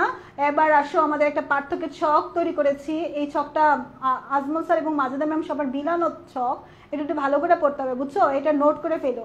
দেখো অন্য রাইটারের বই তথ্য দিয়ে করা, এটা খুব সুন্দর করে পড়তে হবে বাচ্চারা। আমাদের 4টা নেমাটোসিস্ট দেখলাম না আমরা? এই 4টা নেমাটোসিস্টের ভিতরে পেনিট্রেন্ট, ভলভেন্ট, স্টেপটোলিন গ্লুটিনেন্ট, স্টেরিওলিন গ্লুটিনেন্ট, এই 4টা নেমাটোসিস্টের অপর নামগুলো খুব ভালো করে পড়তে হবে। স্টিনোটিল বা আদর্শ নেমাটোসিস্ট, ভলভেন্ট বা ডেসমোনিম, স্টেপটোলিন গ্লুটিনেন্ট এটা হচ্ছে হলোট্রিকাস আইসোরাইজা বা কণ্টকময়, হলো মানেই আছে, কাটা আছে, এটা গ্লুটিনেন্ট অর্থাৎ গ্লু আছে, অর্থাৎ আঠালো পদার্থ ক্ষরণ করে। আর হচ্ছে স্টেরিওলিন গ্লুটিনেন্ট অ্যাটিক্রাস, এ মানে বায়োলজি ভাষায় নাই, আইসোরাইজা মানে কণ্টকবিহীন, আর গ্লুটিনের মানে আসলে পদার্থ ক্ষরণ করে। এরপরে দেখো সূত্রগুলো ছিল লম্বা, ফাঁপা, খাটো, মোটা, এগুলো একটু পড়ে নিও। শীর্ষ দেশটা আমরা দেখেছি একটা সূত্রক আছে, সূত্রকের বাইরের দিকটা উন্মুক্ত পেনিট্রেন্টের ক্ষেত্রে, ভলভেন্টের ক্ষেত্রে বদ্ধ, বাকি সবার ক্ষেত্রে উন্মুক্ত, বুঝছো? সবার ক্ষেত্রে উন্মুক্ত, খালি ভলভেন্টের ক্ষেত্রে বদ্ধ। আমাদের সূত্রকটা, শীর্ষ দেশের সূত্রকটা বদ্ধ শুধু ভলভেন্টের ক্ষেত্রে, ব আর ভ, বুঝছো? এরপর দেখো বাটের কথা একটু রিডিং পড়বা। রস হিপনোটক্সিন কোথায় কোথায় থাকে? হিপনোটক্সিন থাকে হচ্ছে তোমার পেনিট্রেন্টে, আর তোমার ডেসমোনিমে কোষ রস থাকে, মানে ভলভেন্টে কোষ রস থাকে। আঠালো রস থাকে কোথায়? আঠালো রস থাকে হচ্ছে তোমার স্টেপটোলিন আর স্টেরুলিন গ্লুটিনেটের ক্ষেত্রে। তাহলে এই পার্থক্যগুলো একটু ভালো করে পড়ে, এখান থেকে আর কিছু না, বিশেষ তথ্যগুলো ভালো করে পড়ে ফেলবা, কোনটা ক্ষুদ্রতম কোনটা বৃহত্তম এটা জানা দরকার আছে। অপেক্ষাকৃত ক্ষুদ্রতম যদি বলে তাহলে অ্যান্সার হবে বল ব্যান্ড। নিডোসাইট আর নেমাটোসিস্টের পার্থক্যটা ভালো করে পড়ে ফেলে, এটা খ কোশ্চেনে আসে। এরপর আসো আমাদের গ্যাস্ট্রোডার্মিস বা অন্তত্বকের কোষগুলো নিয়ে একটু পড়বো আমরা। অন্তত্বকের কোষের ভিতরে কারা ছিল না? অন্তত্বকের কোষের ভিতরে জনি ছিল না, তাই না? আমাদের গ্যাস্ট্রোডার্মিসে জনি নাই, এপিডার্মিসে জনি আছে, অর্থাৎ জনন কোষ আর নিডোসাইট গ্যাস্ট্রোডার্মিসে নাই। জনন কোষ আর নিডোসাইট কোথায় নাই? জনন কোষ আর নিডোসাইট কিন্তু গ্যাস্ট্রোডার্মিসে নাই। তাহলে এগুলো একটু ভালো করে পড়ে ফেলবো আমরা। ফ্ল্যাজেলীয় কোষ আর ক্ষণপদীয় কোষ থাকে আমাদের পেশাবনী কোষের ভিতরে। কয়টা ফ্ল্যাজেলা থাকে এটা একটু দেখো তোমরা। এখান থেকে আমাদের আর তেমন কিছু লাগবে না, এগুলো দাগানো লাইন রিডিং পড়বে। এই জায়গাটা খুবই ইম্পর্টেন্ট, এটা ভালো করে মার্ক করো। গ্রন্থি কোষ, গ্রন্থিকোষ কোথায় বেশি থাকে? মূলদেহ এবং হাইপোস্টোমে সবচেয়ে বেশি থাকে। গ্রন্থিকোষ মূলদেহ এবং হাইপোস্টোমে সবচেয়ে বেশি থাকে, পদতলে কম থাকে। গ্রন্থি পদতলে কম থাকে, কোর্সিকায় অনুপস্থিত। এই তিনটা লাইন থেকে তিনটা এমসিকিউ করা যায়। গ্রন্থিকোষ কোথায় অনুপস্থিত? অ্যান্সার দাও। গ্রন্থিকোষ কোথায় অনুপস্থিত? গ্রন্থিকোষ অনুপস্থিত হচ্ছে তোমার কোর্সিকায়। সবচেয়ে বেশি কোথায় থাকে? হাইপোস্টোমে। গ্রন্থিকোষ সবচেয়ে বেশি হাইপোস্টোমে। পদতলে কিরকম? কম থাকে। তাহলে এই তিনটা লাইন একটু ভালো করে পড়ে ফেলবো আমরা বাচ্চারা গ্রন্থিকোষের। এখান থেকে আমরা আর কিছু দেখবো না। এরপরে আমাদের আছে হচ্ছে মিউকাস করণকারী, এনজাইম করণকারী, এগুলো একটু রিডিং পড়ো। সংবেদী কোষ, সংবেদী কোষ সংবেদ তোমার হচ্ছে পানির সাথে সিলেন্টরনের প্রবেশিত খাদ্য, এগুলোর গুণগত মান যাচাই করে আর কি। এটা ইম্পর্টেন্ট লাইন, এমসিকিউ আসতে পারে। এপিডার্মিস আর গ্যাস্ট্রোডার্মিসের পার্থক্যটা খুব ভালো করে পড়ে ফেলবা। এপিডার্মিস গ্যাস্ট্রোডার্মিসের পার্থক্য ম্যাসোগ্লিয়া সম্পর্কে ভালো করে জানা লাগবে, খতে আসবে 2 মার্কের জন্য। খতে অনুধাবনমূলক কোশ্চেন আসে না, সেখানে ম্যাসোগ্লিয়া সম্পর্কে কোশ্চেন আসে। দেখো ম্যাসোগ্লিয়া, ম্যাসোগ্লিয়া তো মাঝামাঝি থাকে, একটু আগেই বলছি এপিডার্মিস আর গ্যাস্ট্রোডার্মিসের মাঝামাঝিতে ম্যাসোগ্লিয়া থাকে। ম্যাসোগ্লিয়া কতটুকু পুরো এটা অনেক ইম্পর্টেন্ট। 0.1 মাইক্রোমিটার পুরু। 0.1 মাইক্রোমিটার পুরু আমাদের এই যে তোমার হচ্ছে ম্যাসোগ্লিয়া। ম্যাসোগ্লিয়া কিরকম বলো তো? ম্যাসোগ্লিয়া হচ্ছে 0.1 মাইক্রোমিটার পুরু। 0.1 মাইক্রোমিটার পুরু। ক্লাসে সবাই শেয়ার দাও, ফ্রেন্ডদেরকে মেনশন দাও। যারা বেশি শেয়ার দিবা তাদের ভিতর থেকে একজনকে টি শার্ট দেওয়া হবে আজকে। যারা শেয়ার দিবা তাদের ভেতর থেকে একজনকে কিন্তু টি শার্ট দেওয়া হবে। সবাই ক্লাসটা শেয়ার দাও, ফ্রেন্ডদেরকে মেনশন দাও। আচ্ছা, ক্লাস যতটুকু পড়াইলাম বুঝছো বাচ্চারা? অনেক দিন পরে কথা বলতেছি, বয়েসের ঠিক আছে কিনা জানি না, অনেক স্পিডে যাচ্ছে কিনা বইলো। 0.1 মাইক্রোমিটার পুরু। ওকে, এই তো পারছো তোমরা। 0.1 মাইক্রোমিটার পুরু, ঠিক আছে। তাহলে এখান থেকে আর কিছু না। ম্যাসোগ্লিয়ার কাজ কি? ম্যাসোগ্লিয়া হচ্ছে নমনীয় কঙ্কাল হিসেবে কাজ করে। ম্যাসোগ্লিয়া ভিত্তিরূপে কাজ করে, ভিত্তিরূপে কাজ করে, নমনীয় কঙ্কাল হিসেবে কাজ করে। ম্যাসোগ্লিয়া ভিত্তিরূপে কাজ করে, নমনীয় কঙ্কাল হিসেবে কাজ করে, এটা ইম্পর্টেন্ট। সিলেন্টেরন পরিপাক সংবহন বা গ্যাস্ট্রোভাস্কুলার গহ্বর।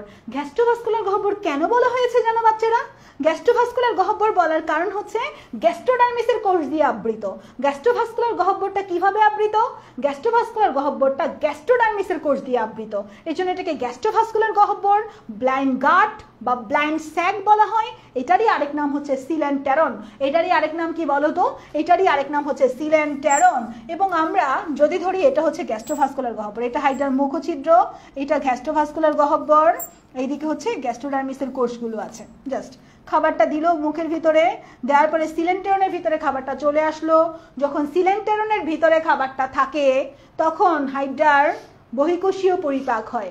অনেকেই ভাবে মুখে দিছি পেটে চলে গেছে, তাহলে তো মনে হয় সেটা তো অন্তঃকোষীয় না। যখন সিলেন্টেরনের ভিতরে খাবারটা থাকে তখন হাইডার বহিঃকোষীয় পরিপাক হয়।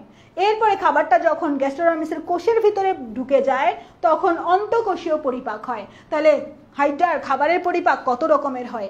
হাইডার খাবারের পরিপাক 2 রকমের হয়। একটা হচ্ছে বহিঃকোষীয় পরিপাক, আর একটা হচ্ছে অন্তঃকোষীয় পরিপাক। সিলেন্টেরনের ভিতরে যখন খাবার থাকে তখন সেটা হচ্ছে বহিঃকোষীয় পরিপাক, এবং খাবারটা যখন কোষের ভিতরে ঢুকে যায় তখন সেটা হচ্ছে অন্তঃকোষীয় পরিপাক। তাহলে অন্তঃকোষীয় পরিপাক আর বহিঃকোষীয় পরিপাক 2 রকমের পরিপাক হয়। এটা একটু একবার ভালো করে পড়ে ফেলবা, এখান থেকে আর কিছু না। হাইডার তাহলে কয় রকমের খাবারের পরিপাক দেখলা? 2 রকমের খাবারের পরিপাক, অন্তঃকোষীয় এবং বহিঃকোষীয়। সিলেন্টেরনের ভিতরে যখন থাকে, এই যে জায়গাতে সিলেন্টেরনের ভিতরে যখন থাকে তখন হচ্ছে বহিঃকোষীয় পরিপাক, যখন কোষের ভিতরে ঢুকে যায় তখন হচ্ছে অন্তঃকোষীয় পরিপাক। তাহলে জাস্ট এইটুকু পড়বো আমরা, এখান থেকে আর কিছু না। ব্লাইন্ড গাট বা ব্লাইন্ড স্যাকের কথা তো বললাম। সিলোম আর সিলেন্টেরনের পার্থক্য। সিলোম হচ্ছে ত্রিস্তরী প্রাণীদের বৈশিষ্ট্য। সিলোম কাদের বৈশিষ্ট্য বলো তো বাচ্চারা? প্রথম চ্যাপ্টার না আমার প্রাণীর বিভিন্নতা শ্রেণীবিন্যাস চ্যাপ্টারটা কেউ পড়ছো? আমি জিরো টু হিরো কোর্সের দিয়ে রাখছিলাম 3টা ক্লাস ট্যাবে, বুঝছো? ওখানে সিলম সম্পর্কে অনেক ভালো করে বলছিলাম। ত্রিস্তরী প্রাণীর কথা আমরা জানি না? ত্রিস্তরী, অ্যাক্টোডার্ম, মেসোডার্ম আর অ্যান্ডোডার্ম। এই যে মেসোডার্মে কিছু গহ্বর থাকে, দেখো এটা হচ্ছে অ্যাক্টোডার্ম, এটা হচ্ছে অ্যান্ডোডার্ম, এটা হচ্ছে মেসোডার্ম। মেসোডার্মে কিছু গহ্বর বা গর্ত থাকে, এই গর্তগুলো যদি পেরিটোনিয়াম ঝিল্লি দ্বারা আবৃত থাকে তাহলেই তার নাম সিলম। মেসোডার্মের ভিতরে কিছু গহ্বর বা গর্ত আছে, সেগুলো যদি পেরিটোনিয়াম ঝিল্লি দ্বারা আবৃত থাকে তাহলেই তার নাম হচ্ছে সিলম। এই সিলমটা ত্রিস্তরী প্রাণীদের বৈশিষ্ট্য। সিলমটা কাদের বৈশিষ্ট্য? সিলমটা ত্রিস্তরী প্রাণীদের বৈশিষ্ট্য। আর দ্বিস্তরী প্রাণীদের ক্ষেত্রে সিলেন্টেরন থাকে। দ্বিস্তরী প্রাণীদের ক্ষেত্রে কি থাকে? দ্বিস্তরী প্রাণীদের ক্ষেত্রে সিলেন্টেরন থাকে। তাহলে এগুলো একটু একবার দেখলা, বাকিটা একটু রিডিং পড়ো তোমরা। আচ্ছা, এই ব্যাপারটা সিলম আর সিলেন্টরনের পার্থক্যটা মনে রাখা খুব দরকারি। সিলেন্টেরন থাকে কাদের? সিলেন্টরন থাকে দ্বিস্তরী প্রাণীদের। সিলম থাকে কাদের? সিলম থাকে ত্রিস্তরী প্রাণীদের। সিলম হইতে হইলে অবশ্যই পেরিটোনিয়াম ঝিল্লি দ্বারা আবৃত হতে হবে, এটা ভালো করে মনে রাখতে হবে। এবারে এতক্ষণ যা পড়াইছি না সবগুলো সুন্দর করে নোট করে দেওয়া আছে এখানে। এতক্ষণ আমি যা পড়াইছি প্রত্যেকটার কাজ সুন্দর করে নোট করে দেওয়া আছে, এটা তোমার বাসার কাজ, এটা খুব ভালো করে পড়ে ফেলবা। আমাদের হাইডার এপিডার্মিসের কোষসমূহ এবং তাদের কাজ, হাইডার গ্যাস্ট্রোডার্মিসের কোষসমূহ এবং তাদের কাজ, এই কাজগুলো খুবই ইম্পর্টেন্ট। এই কাজগুলো আমাদের খুব ভালোভাবে পড়তে হবে, এই কাজগুলো খুব ভালোভাবে পড়ে ফেলবো। এবার আমরা হাইডার পুষ্টি প্রক্রিয়া এবং খাদ্য সম্পর্কে একটু জানি। হাইডা তো মাংসাশী, that means Hydra carnivorous. Hydra মাংসাশী না? হাইডা মাংসাশী এবং কার্নিভোরাস। আর ঘাসফড়িং হচ্ছে হার্বিভোরাস, আমরা হচ্ছে ওমনিভোরাস, বলেছি এটা আমি। মাংসাশী, তাহলে হাইড্রা কি কি খায় চলো দেখি। হাইড্রা কি কি খায়? হাইড্রা হচ্ছে পতঙ্গের লার্ভা, সাইক্লপস, ড্যাফনিয়া, ক্রাস্টেশিয়াস সন্ধিপদী প্রাণী অর্থাৎ আর্থ্রোপড, ছোট ছোট কৃমি, মাছের ডিম, এগুলো খেয়ে থাকে। তবে হাইড্রা যাদের তোমার হচ্ছে শিকার করে তাদের একটি স্পেশাল ক্যারেক্টার থাকা লাগে, বুঝছো? যাদের ভিতরে গ্লুটাথিয়ন আছে হাইড্রা তাদেরকে শিকার করে। গ্লুটাথিওনালীদের হাইড্রা পছন্দ করে। গ্লুটাথিয়ন ট্রিটমেন্ট শুরু হয়েছে না, মেয়েরা স্কিনের জন্য দেয়, যেটা আমি দেখি আর কি, আমি করি না এগুলো কিছুই, দেখি যে গ্লুটাথিয়ন ট্রিটমেন্ট আছে, গ্লুটাথিয়ন দিলে মনে হয় স্কিন সুন্দর হয়। হাইড্রা গ্লুটাথিয়ন যাদের আছে তাদের খায়। তাহলে হাইড্রা যাদের খায় তাদের কি আছে বলো তো? তাদের ভিতরে হাইড্রা যাদের খায় তাদের ভিতরে হচ্ছে গ্লুটাথিয়ন থাকা লাগে। গ্লুটাথিয়ন থাকলে হাইড্রা তাদের খায়। হাইড্রা স্কিন সচেতন, আমরা স্কিন সচেতন না। হাইড্রা তার সৌন্দর্যের ব্যাপারে অনেক বেশি কেয়ারফুল, কি খেলে সে সুন্দর থাকতে পারবে এই জন্য সে গ্লুটাথিওনালীদের খায়। হাইড্রা কাদের খায় বলো তো? যাদের ভিতরে গ্লুটাথিয়ন আছে তাদেরকেই হাইড্রা খায়। যাদের ভিতরে গ্লুটাথিয়ন আছে তাদেরকেই হাইড্রা খায়। আচ্ছা, যাদের ভিতরে গ্লুটাথিয়ন আছে তাদেরকেই হাইড্রা খায়। দারুণ না? হাইড্রা কিন্তু সুন্দর থাকার ট্রাই করে, কিন্তু আমরা করি না। দেখো মেয়েরা সবাই একটু সুন্দর থাকার ট্রাই করো তো, সুন্দর থাকা লাগবে। কিছুদিন আগে একটা নিউজ হইল না? আচ্ছা, নিউজের ভিতরে দেখলাম একজন লোক তার বউকে রেখে আরেকজনকে নিয়ে তোমার ঘুরতে ছিল, পরে ডাকাতের দল ধরছিল, তাই না, ছিনতাইকারীরা। পরে সেই মেয়েটাকে বাঁচাতে গেল, সবাই কত কিছু বললো যে একটা মেয়ে ছেলেটাকে কিভাবে বাঁচাচ্ছে, এটাই ভালোবাসা, আরো কত কিছু ব্লা ব্লা ব্লা, তাই না? দেখো, ভালোবাসা আসলে তার ওয়াইফই তাকে বেশি বাসে। ভালোবাসতে বাসতে সেই মহিলার চেহারার অবস্থা খারাপ হয়ে গেছে। অর্থাৎ সংসার সামলাইতে, বাচ্চা সামলাইতে যায় মহিলার চেহারার যত্ন নেয়নি, বয়সের ছাপ মহিলার চেহারাতে। আমি দেখলাম সেখানে কমেন্টে হিউজ মানুষজন বলতেছে যে আপনাকে ছেড়ে অন্য মহিলার কাছে যাবে না তো কি করবে, আপনার চেহারার অবস্থা এই হ্যান ত্যান। তখন আমি চিন্তা করলাম আসলেই তো মহিলাদের চেহারার যত্ন নেওয়া উচিত। মেয়েরা তোমরা স্কিন কেয়ার নিবা, যত্ন নিবা, চেহারা নিজের যত্ন নিবা আগে, আর বাদ বাকি সংসার সবকিছু পরে, বুঝছো? আরিফের মধ্যে না, মানে আমার ভাই টেনশনে পড়ে গেছে। যদি ধরো তোমাদের মধ্যে থেকে কাউকে যদি আমাদের বাড়ির বউ করে নিয়ে আসি ধরো, তখন তো সেই বউ এসে স্কিন কেয়ার শুরু করে দিবে, সংসারে কোনো খবর রাখবে না। তখন তো বলবে তোমার বড় বোনে বলছে, এছাড়াও দূর থেকে বলছে এই না না। আসলে আমাদের সংসারের যত্ন নিতে হবে, নিজের যত্ন নিতে হবে, তাই না? দুষ্টামি করে বললাম একটু আগে, কিন্তু নিজের যত্ন নিও। ওই হাইড্রার মতো গ্লুটাথিয়ন খেও তোমরা, বুঝছো? হাইড্রা কিন্তু গ্লুটাথিয়ন খায়। আচ্ছা, যাই হোক, এখান থেকে আর কিছু বলবো না, আবার নিচের দিকে চলে যাচ্ছে। দেখো যে হাইড্রা সুন্দর সুন্দর শিকার ধরতেছে, হিপনোটক্সিস দিয়ে এটাকে অবশ করতেছে, তারপরে ভলভেন্ট দিয়ে ধরে নিয়ে আসতেছে, তাই না? আচ্ছা, ঠিক আছে, ওকে, এখান থেকে আমরা কিছু দেখবো না। খাবারের পরিপাক দুই রকমের, একটা হচ্ছে তোমার বহিঃকোষীয় পরিপাক, একটা অন্তঃকোষীয় পরিপাক। এই পরিপাকগুলো একটু ভালো করে পড়ো। অন্তঃকোষীয় পরিপাকটা হয় কোষের ভিতরে, বহিঃকোষীয় পরিপাকের আরেক নাম আবার আন্তঃকোষীয় পরিপাক। আন্ত মানে দুইটার মাঝামাঝি, অন্ত মানে একটার ভিতরেই, অর্থাৎ আন্তঃকোষীয় পরিপাকের আরেক নাম হচ্ছে বহিঃকোষীয় পরিপাক, আর অন্তঃকোষীয় পরিপাক হচ্ছে তোমার কোষের ভিতরে হয়। এখানে একটা জিনিস খেয়াল করো, বহিঃকোষীয় যে পরিপাক, বহিঃকোষীয় পরিপাকে পেপসিন নিঃসৃত হয়ে প্রোটিনকে পলিপেপটাইডে পরিণত করে। বহিঃকোষীয় পরিপাকে পেপসিন নিঃসৃত হয়ে প্রোটিনকে পলিপেপটাইডে পরিণত করে এবং বহিঃকোষীয় পরিপাকে লিপিড আর শর্করা খাদ্যের কোনো পরিবর্তন হয় না। বহিঃকোষীয় পরিপাকে লিপিড আর শর্করা খাদ্যের কোনো পরিবর্তন হয় না। এই দুটো লাইন ইম্পর্টেন্ট, আর বাদ বাকি কিছু না বুঝো দেখার বিষয় না, কিন্তু আমাদের এই দুটো লাইন ভালো করে মনে রাখতে হবে। পেপসিন নিঃসৃত হয়ে প্রোটিনকে পেপটাইডে পলিপেপটাইডে, আর তোমার হচ্ছে লিপিড আর শর্করা জাতীয় খাদ্যের কোনো পরিবর্তন হয় না এখানে, এইটুকু মনে রাখো। অন্তঃকোষীয় পরিপাক, অন্তঃকোষীয় পরিপাকের ভিতরে যে কোষগুলো আছে তারা ফ্যাগোসাইটোসিস প্রক্রিয়াতে খাবারটাকে গলদকরণ করে। ফ্যাগোসাইটোসিস প্রক্রিয়াটা তাহলে কোথায় ঘটে? অন্তঃকোষীয় পরিপাকে ঘটে। ফ্যাগোসাইটোসিস প্রক্রিয়াটা তাহলে কোথায় ঘটে? ফ্যাগোসাইটোসিস প্রক্রিয়াটা হচ্ছে অন্তঃকোষীয় পরিপাকে ঘটে, বুঝছো? বহিঃকোষীয় না, অন্তঃকোষীয় পরিপাকে। একটু আগে আমরা দেখেছিলাম পেপসিন মিশ্রিত হয়ে প্রোটিনকে পলিপেপটাইডে পরিণত করে। এখন আমরা দেখব ট্রিপসিন আমিষ জাতীয় খাদ্যকে অ্যামিনো অ্যাসিডে পরিণত করে। ট্রিপসিন আমিষ জাতীয় খাদ্যকে অ্যামিনো অ্যাসিডে পরিবর্তন করে। আচ্ছা, তোমরা কি আমার পরিপাক চ্যাপ্টারটা পড়ছো? কেউ যদি আমার পরিপাক চ্যাপ্টারটা ইউটিউবে পড়ে থাকো তার একটু কমেন্ট করে জানাও তো। এই যে পেপসিন আর ট্রিপসিন দুইটাই কি জাত ভাই না? পেপসিন আর ট্রিপসিন দুইটাই জাত ভাই, অর্থাৎ পেপসিনের যা কাজ সেটা ট্রিপসিন করে দেয়। যেমন ধরো তোমরা দুইটা ভাই, এক ভাই হচ্ছে পেপসিন আর এক ভাই হচ্ছে ট্রিপসিন। পেপসিনের কাজও হচ্ছে প্রোটিনকে পরিপাক করা, ট্রিপসিনের কাজও প্রোটিনকে পরিপাক করা। পেপসিন অর্ধেক কাজ করে দেয়, অর্থাৎ প্রোটিনকে ভেঙে পলিপেপটাইডে কনভার্ট করে। ট্রিপসিন সেই পলিপেপটাইডটাকে অ্যামিনো অ্যাসিডে কনভার্ট করে। আলটিমেটলি আমাদের অ্যামিনো অ্যাসিড পর্যন্তই যেতে হবে, তাই না? অর্থাৎ আমরা দেখতে পাচ্ছি বহিঃকোষীয় পরিপাকে পেপসিন পলিপেপটাইডে রূপান্তর করতেছে, আর অন্তঃকোষীয় পরিপাকে ট্রিপসিন সেটাকে অ্যামিনো অ্যাসিডে কনভার্ট করতেছে। ট্রিপসিন সেটাকে কিসে কনভার্ট করতেছে? অ্যামিনো অ্যাসিডে কনভার্ট করতেছে। লাইপেজ স্নেহজাতীয় খাবারকে ফ্যাটি অ্যাসিড ও গ্লিসারলে পরিণত করে। লাইপেজ স্নেহজাতীয় খাবারকে ফ্যাটি অ্যাসিড আর গ্লিসারলে পরিবর্তন করে, আর অ্যামাইলেজ শর্করাকে গ্লুকোজে পরিবর্তন করে। এগুলো তো আমরা জানি সবাই, তোমরা কোষ শ্বসন চ্যাপ্টারটা পড়েছো না? আমাদের অ্যামাইলেজ শর্করাকে কিসে পরিণত করে? গ্লুকোজে পরিণত করে। এগুলো একটু ভালো করে পড়ো, এখান থেকে আর কিছু না। শ্বেতসার জাতীয় খাবারের এখানে কোনো পরিবর্তন হয় না। এই পার্থক্যটা একবার একটু দেখে নিবা। যে কয়েকটা লাইন দাগ দিছি, দাগানো লাইনগুলো ইম্পর্টেন্ট, এখান থেকে আমরা কিছু দেখতেছি না। হাইড্রার চলন, হাইড্রা কিভাবে চলে সেটা একটু দেখবো। চলনের জন্য হাইড্রার কোনো সুনির্দিষ্ট অঙ্গ নাই। হাইড্রা দেহ বাঁকায়া রং ঢং করে চলে, বুঝছো? ডিগবাজি দেয়, বাঁকা হয়, সাঁতরায়, ভাসে। ও তো মুক্তজীবী, ওর যা খুশি তা যেভাবে ইচ্ছে ওইভাবে চলে। চলনের জন্য হাইড্রার সুনির্দিষ্ট কোনো অঙ্গ নাই। চলনের জন্য হাইড্রার সুনির্দিষ্ট কোনো অঙ্গ নাই। এরপর আমরা দেখতে পাচ্ছি এখানে দেখো হাইড্রার লুপিং চলন। লুপিং চলন বা হামাগুড়ি, লম্বা দূরত্বের জন্য হাইড্রা কি ধরনের চলন হয়?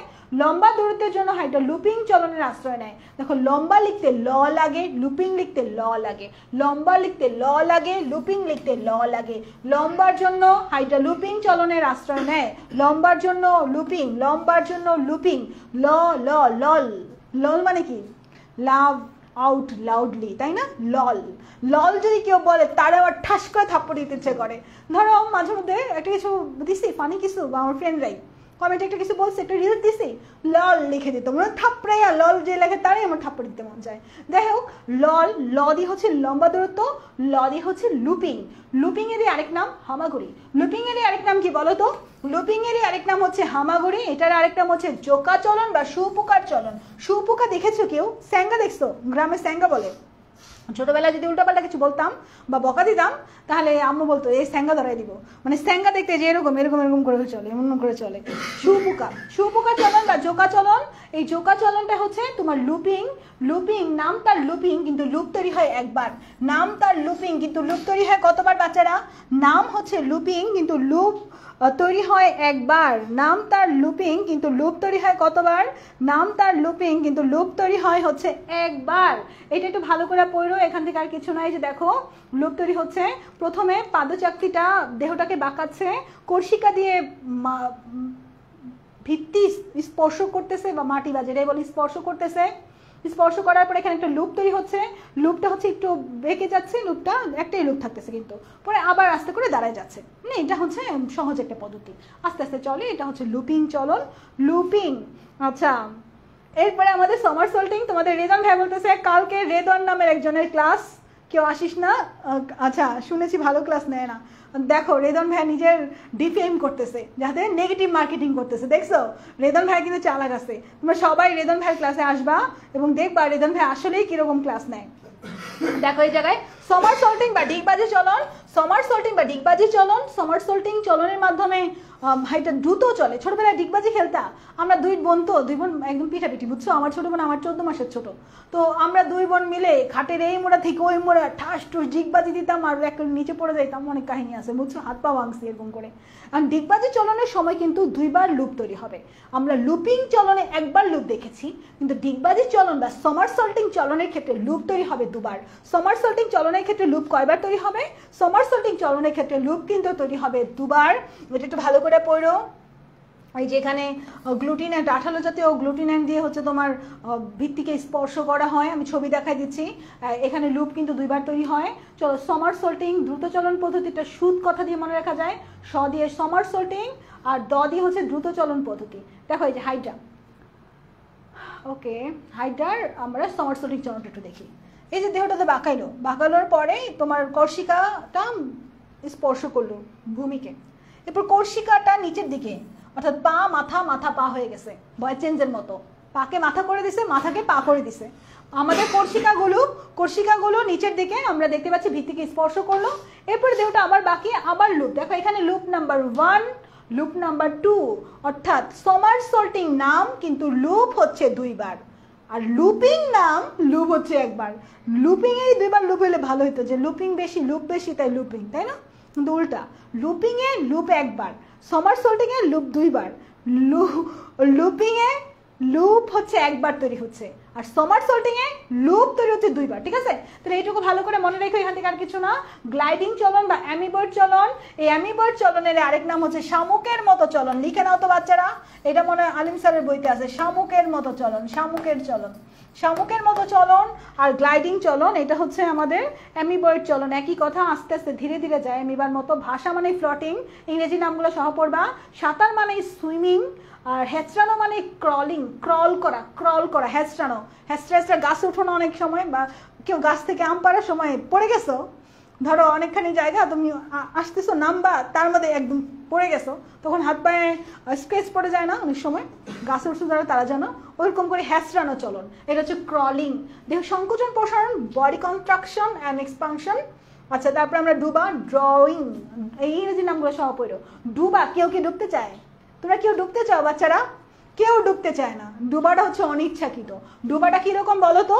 ডুবাটা হচ্ছে অনিচ্ছাকৃত, ডুবাটা হচ্ছে অনিচ্ছাকৃত, অনিচ্ছাকৃত ডুবা, ডুবাটা হচ্ছে অনিচ্ছাকৃত ডুবা। ঠিক আছে? তাহলে আমরা ডুবাও দেখছি, এখান থেকে আর কিছু না। হাইড্রা চলন, SSC first class with low grade, কি রেজাল্ট রে ভাই! এই যে সবগুলা পড়লাম না, সবগুলা চলনের পদ্ধতি নেমোনিকের মাধ্যমে মনে রাখা যায়, ইংরেজি নামগুলো আর কি। এটা দেখো, SSC first class with low grade, মানে ফার্স্ট ক্লাস পাইছে কিন্তু লো গ্রেডে। এটা কেমন রেজাল্ট আল্লাহই জানে।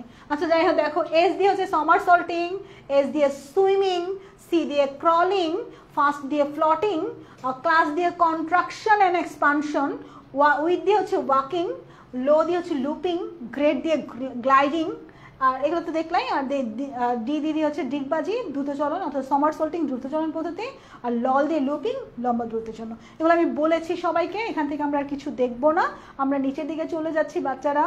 দেখি আর কি আছে আমাদের। ওকে, হামাগুড়ি বা লুপিং, সমারসল্টিং বা ডিগবাজি পার্থক্য পড়ে নিও ভালো করে। এটা মন্থর প্রক্রিয়া, ওটা দ্রুত চলন প্রক্রিয়া, দুটো অনেক ইম্পর্টেন্ট। এখানে চলতে একটা মাত্র লুপ তৈরি হয়, আর এই জায়গাতে আমরা দেখতে পাচ্ছি দুইটা লুপ তৈরি হচ্ছে, দুইটা লুপ। এক জায়গায় আমরা একটা লুপ দেখলাম, আর জায়গায় দুইটা লুপ দেখলাম, এটা ভালো করে মনে রাখো। হাইড্রার শ্বসন, হাইড্রার শ্বসনের জন্য সুনির্দিষ্ট অঙ্গ নাই, ইভেন হাইড্রার রেচনের জন্য সুনির্দিষ্ট অঙ্গ নাই। হাইড্রার শ্বসনের জন্য কোনো সুনির্দিষ্ট অঙ্গ নাই, হাইড্রার রেচনের জন্য কোনো সুনির্দিষ্ট অঙ্গ নাই। আমরা দেখেছি যে রেচন প্রক্রিয়া ব্যাপন প্রক্রিয়ার মাধ্যমে হয়, আর শ্বসন কিভাবে হয় দেখো তো। শ্বসন হচ্ছে এপিডার্মিসের মাধ্যমে, গ্যাস্ট্রোডার্মিসের মাধ্যমে। ওই শ্বসন রেচন দুইটাই আর কি ডিফিউশনের মাধ্যমেই হয়, বুঝছো, ব্যাপন প্রক্রিয়ার মাধ্যমে। এবং রেচন প্রক্রিয়ায় একটা বর্জ্য পদার্থ উৎপন্ন হয়, আমাদেরও তো রেচন প্রক্রিয়াতে বর্জ্য পদার্থ উৎপন্ন হয়, ইউরিয়া, আরও কি ইউরিক অ্যাসিড, হিপিউরিক অ্যাসিড, কত কিছু উৎপন্ন হয়, ক্রিয়েটিন, কিটোন বডিজ, এগুলো পড়েছো আমরা বর্জ্য নিষ্কাশন চ্যাপ্টারে পড়বা, ইউটিউবে আমার ক্লাস দেওয়া আছে, দেখতে পারো। এখানে আমরা দেখতে পাচ্ছি হাইড্রার ক্ষেত্রে রেচন পদার্থের নাম হচ্ছে অ্যামোনিয়া। হাইড্রার ক্ষেত্রে রেচন পদার্থের নাম কি বলো তো? হাইড্রার ক্ষেত্রে রেচন পদার্থের নাম হচ্ছে অ্যামোনিয়া। হাইড্রার ক্ষেত্রে রেচন পদার্থের নাম কি? হাইড্রার ক্ষেত্রে রেচন পদার্থের নাম হচ্ছে অ্যামোনিয়া। হাইড্রার ক্ষেত্রে রেচন পদার্থের নাম হচ্ছে অ্যামোনিয়া। হাইড্রার উত্তেজিতা, ইরিটেবিলিটি, এগুলা হেডলাইনগুলো একবার একটু পড়তে পারো। তাপমাত্রার ক্ষেত্রে 20 ডিগ্রি সেলসিয়াস তাপমাত্রা, শীতল পানি, হাইড্রার পছন্দ, এগুলার রিডিং পড়তে পারো। খুব ইম্পর্টেন্ট কিছু নাই এখানে, এগুলো একবার রিডিং দিবা। এরপর আমরা চলে যাব নিচের দিকে। এখানে খুব ইম্পর্টেন্ট কিছু নাই, এগুলো রিডিং দিব। হাইড্রার জনন, হাইড্রার জননের ক্ষেত্রে যৌন জনন অযৌন জনন দুইটাই আছে। অযৌন জনন তো গ্যামেট ছাড়া উৎপন্ন হয়, অযৌন জনন মানে শুক্রাণু ডিম্বাণু ছাড়া, অযৌন জনন মানে গ্যামেট ছাড়া, অর্থাৎ শুক্রাণু ডিম্বাণু ছাড়া যে জনন পদ্ধতি সেটা হচ্ছে অজনন পদ্ধতি।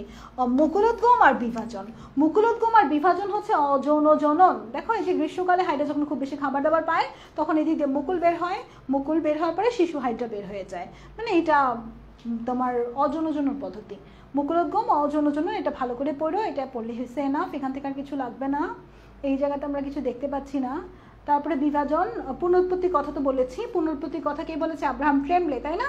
পুনরুৎপত্তি কখন হয়? হাইড্রা স্বাভাবিক কোনো মৃত্যু নাই, হাইড্রাকে মেরে ফেলা যায় না। হাইড্রা অনুদৈর্ঘ্য বিভাজন, অনুপ্রস্থ বিভাজন হতে পারে। যদি বিভাজন হয় যেইটুকু কেটে যায় সেটা আবার পুনরায় তৈরি হয়ে যায়। ধর হাত কেটে গেছে, হাত তৈরি হয়ে যায়, ওই হাত থেকে আবার পুরো বডি তৈরি হয়ে যায়, মানে এইভাবে হাইড্রাকে মারা যায় না, বুঝছো? হাইড্রাকে কিন্তু মারা যায় না। এখান থেকে আমরা কিছু দেখবো না। যৌন জনন পদ্ধতি, যৌন জননে তো অবশ্যই শুক্রাণু ডিম্বাণু লাগবে। হাইড্রা এক লিঙ্গ এবং কিছু প্রজাতি উভয় লিঙ্গও আছে। উভয় লিঙ্গ বলতে একই বডিতে শুক্রাণু ডিম্বাণু দুইটাই প্রোডিউস হয়, যদিও একই বডিতে প্রোডিউস হচ্ছে কিন্তু নিজেদের শুক্রাণুর সাথে নিজেদের ডিম্বাণুর মিলন কখনোই হয় না হাইড্রার। যদি শুক্রাশয় ম্যাচিউর হয়, শুক্রাণু বের হইতে থাকে, তখন ডিম্বাশয় ম্যাচিউর থাকে না, ম্যাচিউর থাকে, শুক্রাণু কাজে লাগে না। আবার যখন ডিম্বাশয়টা ম্যাচিউর হয় তখন ডিমটা শুক্রাশয়টা ম্যাচিউর থাকে, তখন আর শুক্রাণু বের হয় না, মানে এরকম অবস্থা। অর্থাৎ তাদের বডিতে শুক্রাশয় ডিম্বাশয় দুইটা থাকলেও তাদের পরনিষেক ঘটে, বুঝছো? পরনিষেক হয়। হাইড্রার কিন্তু পরনিষেক হয়। দেখো হাইড্রার স্বনিষেক ঘটে না, এটা অনেক ইম্পর্টেন্ট লাইন। হাইড্রার কিন্তু পরনিষেক হয়, হাইড্রার স্বনিষেক হয় না। হাইড্রার কি হতে পারে? পরনিষেক হতে পারে। তাহলে এগুলো একটু ভালো করে পড়ো। হাইড্রার তোমার সম্পূর্ণ জনন প্রক্রিয়া 3 ভাগে হয়, জনন কোষ বা গ্যামেটোজেনেসিস মানে হচ্ছে স্পার্ম তৈরি হয়, ওজেনেসিস মানে ওভাম তৈরি হয়। স্পার্মাটোজেনেসিস মানে স্পার্ম তৈরি হয়, ওজেনেসিস মানে ওভাম তৈরি হয়, বুঝছো? ওভাম মানে ওভা, ডিম, আর স্পার্মাটোজেনেসিস স্পার্ম, স্পার্ম মানে শুক্রাণু। শুক্রাণু ডিম্বাণুর জন্য কোন কোষ তৈরি করে? আমাদের জন্য কি দরকার লাইফে বাচ্চারা? আমাদের লাইফে কার মতো যেন লাইফ পার্টনার দরকার? ইন্টারস্টিশিয়াল কোষের মতো। ইন্টারস্টিশিয়াল কোষ শুক্রাণু আর ডিম্বাণু তৈরি করে দেয়। ইন্টারস্টিশিয়াল কোষ কি তৈরি করে দেয় বলো তো? ইন্টারস্টিশিয়াল কোষ শুক্রাণু আর ডিম্বাণু তৈরি করে দেয়। ইন্টারস্টিশিয়াল কোষ শুক্রাণু আর ডিম্বাণু তৈরি করে দেয়, ঠিক আছে? এটা ভালো করে মনে রাখবা। ইন্টারস্টিশিয়াল কোষ আমাদের শুক্রাণু মাতৃকোষ থেকে স্পার্মাটোগোনিয়া তৈরি হয়, স্পার্মাটোসাইট তৈরি হয়, স্পার্মাটিড তৈরি হয়, অর্থাৎ গ স ট গসট, গ স ট গসট। প্রথম হচ্ছে গনিয়া, স্পার্মাটোগোনিয়া। স দিয়ে হচ্ছে সাইট, স্পার্মাটোসাইট। ট দিয়ে হচ্ছে টিড, স্পার্মাটিড। ওকে, তাহলে গসট আমরা কি মনে রাখবো? গসট কথাটা মনে রাখবো। সময় কি বেশি নিয়ে ফেলতেছি? তোমাদের কি বোরিং লাগতেছে বাচ্চারা? আচ্ছা চলো আমরা একদম সেহারি করবো, সবাই মিলে সেহারি করব, ক্লাস শেষ করে সেহারি করি। আচ্ছা এবার দেখো শুক্রাণুর কথা বলেছি, শুক্রাণুতে কি আছে? মস্তক, তারপরে এই জায়গায় আমরা মধ্যখণ্ড দেখতে পাচ্ছি, তারপরে আমাদের ফ্লাজেলা দেখতে পাচ্ছি। মস্তকের ভর্তি কি থাকে? নিউক্লিয়াস থাকে, 90% জায়গায় নিউক্লিয়াস থাকে। ওকে, এটা একটু দেখো, এখান থেকে আর কিছু পড়বো না। এই ছবিটা একটু দেখতে পারো, তোমার হচ্ছে স্পার্মাটোগোনিয়া, এটা হচ্ছে 2n, স্পার্মাটোসাইটও 2n, কিন্তু স্পার্মাটিড হচ্ছে n, অর্থাৎ ডিপ্লয়েড হ্যাপ্লয়েড। কোনটা ডিপ্লয়েড কোনটা হ্যাপ্লয়েড এটা একটু একবার দেখে নিও। এখান থেকে আমাদের আর কিচ্ছু লাগবে না। আমাদের স্পার্মাটোসাইট তৈরি হওয়ার প্রক্রিয়ার নাম হচ্ছে স্পার্মাটোজেনেসিস, আর ওভাম তৈরি হওয়ার প্রক্রিয়ার নাম হচ্ছে ওজেনেসিস। দুটাতেই আমাদের স্পার্মাটোজেনেসিস প্রক্রিয়াতে শুক্রাণু তৈরি হয় 4টা, একটা কোষ থেকে মিওসিস বিভাজনের মাধ্যমে। আর ওজেনেসিস প্রক্রিয়াতে আমাদের একটাই ডিম্বাণু তৈরি হয়, আর বাকি 3টা পোলার বডি তৈরি হয়। এই কথাটুকু জানলেই হয়েছে। তোমরা মানব জীবনের ধারাবাহিকতা চ্যাপ্টারটা যদি পড়তে চাও ইউটিউবে আমার দেওয়া আছে, ওইখানে আমি এটা নিয়ে ডিটেলস বলেছিলাম। আচ্ছা যাই হোক, এখান থেকে যে পোলার বডি তৈরি হয় আমাদের ডিম্বাণু একটাই ম্যাচিউর হয়, এটাই বুঝাইছে আর কি। এখান থেকে আর কিছু লাগবে না। আমাদের শুক্রাণু ডিম্বাণু মিলে কি তৈরি হয়? শুক্রাণু ডিম্বাণু মিলে জাইগোট তৈরি হয়। এই যে দেখছো ওদের শুক্রাণু বের হচ্ছে, উপরে শুক্রাশয় থেকে শুক্রাণু বের হচ্ছে, এটা থেকে শুক্রাশয় থেকে শুক্রাণু বের হচ্ছে, আরেকটা হাইড্রাতে ডিম্বাশয় থেকে ডিম্বাণু ম্যাচিউর হচ্ছে, এইভাবে ফার্টিলাইজ হচ্ছে। দ্যাট মিনস পরনিষেক হচ্ছে, দুইটা আলাদা হাইড্রার সাথে তাদের নিষেক সম্পূর্ণ হচ্ছে, এটা কিন্তু পরনিষেক বলা হয়। এই শুক্রাণুগুলো বের হয়ে যাওয়ার পরে 24 থেকে 48 ঘন্টার মধ্যে যদি কোনো ডিম্বাণুকে নিষিক্ত করতে না পারে তাহলে শুক্রাণুগুলো নষ্ট হয়ে যায়। 24 থেকে 48 ঘন্টার মধ্যে যদি কোনো ডিম্বাণুকে নিষিক্ত করতে না পারে তাহলে শুক্রাণুটা কি হয়ে যায়? তাহলে শুক্রাণুটা কিন্তু নষ্ট হয়ে যায়। এইটাকে একটু ভালো করে পড়ো, এখান থেকে আমাদের আর কিছু লাগবে না। এবার আমরা একটা দারুণ জিনিস শিখবো, সেটা হচ্ছে শুক্রাণু প্লাস ডিম্বাণু ইজ ইকুয়াল টু জাইগোট। শুক্রাণু প্লাস ডিম্বাণু ইজ ইকুয়াল টু কি বাচ্চারা? দ্রুত, শুক্রাণু প্লাস ডিম্বাণু, শুক্রাণু প্লাস ডিম্বাণু ইজ ইকুয়াল টু জাইগোট। শুক্রাণু প্লাস ডিম্বাণু, বাংলা ইংরেজি মিলাই রাখলাম, sperm plus ovum is equal to zygote. এই যে জাইগোট তৈরি হলো, জাইগোটটা মাঝ বরাবর বিভক্ত হয়ে গেলে সেটাকে বলে ক্লিভেজ। জাইগোটটা মাঝ বরাবর বিভক্ত হলে সেটাকে আমরা কি বলি? ক্লিভেজ। ক্লিভেজ পরপর হতে থাকলে পরবর্তীতে একটা থেকে অনেকগুলো কোষ তৈরি হয়, সেটাকে আমরা কি বলি? মরুলা। মরুলা, ঠিক আছে। মরুলার পরে কি হয়? মরুলা হচ্ছে কোষগুলো একসাথে দলা পাকায় থাকে, নিরেট অবস্থা, মরুলা। মরুলার পরে হচ্ছে ব্লাস্টুলা। মরুলার পরে হচ্ছে ব্লাস্টুলা। ব্লাস্টুলার মধ্যে আমাদের অনেকগুলো কোষ থাকে, এই যে ছোট ছোট কোষ, এগুলো ব্লাস্টোমিয়া জাতীয় কোষ। মাঝখানে একটা ফাঁকা জায়গা, এটাকে বলা হয় ব্লাস্টোসিল। সিল, সিল মানেই ফাঁকা, বুঝছো? সিল। ব্লাস্টুলা, ব্লাস্টুলাতে ব্লাস্টোসিল থাকে এবং ব্লাস্টোসিলের চারদিকে থাকে ব্লাস্টোমিয়া জাতীয় কোষ। ব্লাস্টোসিলের চারদিকে কি থাকে বাচ্চারা? ব্লাস্টোসিলের চারদিকে ব্লাস্টোমিয়া জাতীয় কোষ থাকে। তাহলে হচ্ছে শুক্রাণু ডিম্বাণু মিলে জাইগোট, জাইগোট হলো ক্লিভেজ, ক্লিভেজের পরে মরুলা, মরুলার পরে ব্লাস্টুলা, ব্লাস্টুলার পরে গ্যাস্টুলা, গ্যাস্টুলার পরে হাইড্রোলা। বুঝছো? তাহলে ব্যাপারগুলো কি? Morula, blastula, gastrula, hydrula. তাড়াতাড়ি বলো আমার সাথে, morula, blastula, gastrula, hydrula. Morula, blastula, gastrula, hydrula. তাড়াতাড়ি, morula, blastula, gastrula, hydrula. Morula, blastula, gastrula, hydrula. Morula, blastula, gastrula আর হচ্ছে হাইড্রোলা, ঠিক আছে? মরুলা, ব্লাস্টুলা, গ্যাস্টুলা আর হাইড্রোলা। এই যে দেখো এই জায়গাতে পরে সিস্ট হয়, একটা সিস্ট তৈরি হয়েছে, সিস্ট তৈরি হয়, পরবর্তীতে তরুণ হাইড্রা বের হয়ে আসে। জাস্ট এগুলো একটু একবার রিডিং পড়তে পারো তোমরা, আমি যতটুকু পড়ানো ওর সুন্দর করে আছে। এই ব্যাপারটা যদি আরো একটু ভালো করে বুঝতে চাও আমি সুন্দর করেই বুঝাই দিই। শুক্রাণু প্লাস ডিম্বাণু ইজ ইকুয়াল টু জাইগোট। জাইগোটটা ভাঙলো, ভাঙার পরে অনেকগুলো কোষ তৈরি হইলো, এইভাবে দলা পাকাই গেল কোষগুলো একসাথে, এটা হচ্ছে মরুলা। Morula, morula. এই মরুলার যে কোষগুলো আছে সেগুলো খুব সুন্দরভাবে সজ্জিত হলো, হ্যাঁ, এভাবে সজ্জিত হলো।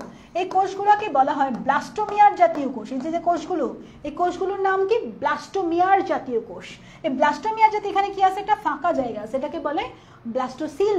দ্যাট মিনস এটার নাম হচ্ছে ব্লাস্টুলা, এটার নাম হচ্ছে ব্লাস্টুলা, ব্লাস্টুলা, ব্লাস্টুলা। ব্লাস্টুলার পরে হচ্ছে গ্যাস্ট্রুলা। ব্লাস্টুলার পরে কি দশা? গ্যাস্ট্রুলা দশা। গ্যাস্ট্রুলা দশার পরে হচ্ছে সিস্ট। গ্যাস্ট্রুলা দশার পরে কি বলো তো বাচ্চারা? সিস্ট। সিস্টের পরে হচ্ছে তরুণ হাইড্রা বের হয়ে যায়, সেটাকে বলা হয় হাইড্রুলা। তরুণ হাইড্রা বের হয়ে যায় সেটাকে আমরা কি বলবো? তরুণ হাইড্রা বের হয়ে যায় সেটাকে আমরা বলবো হচ্ছে হাইড্রুলা। তাহলে আমরা কি দেখলাম? আমরা দেখলাম শুক্রাণু আর ডিম্বাণু মিলে হচ্ছে জাইগোট। জাইগোটটা বিভাজিত হয় ক্লিভেজ প্রক্রিয়াতে। ক্লিভেজ প্রক্রিয়ার বিভাজিত হওয়ার পরে অনেকগুলো কোষ একসাথে দলা পাকায় নিরেট অবস্থায় থাকে, সেটার নাম হচ্ছে মরুলা। মরুলার পরে হচ্ছে ব্লাস্টুলা। ব্লাস্টুলাতে একটা ফাঁকা জায়গা আছে, এটাকে বলে হয় ব্লাস্টোসিল।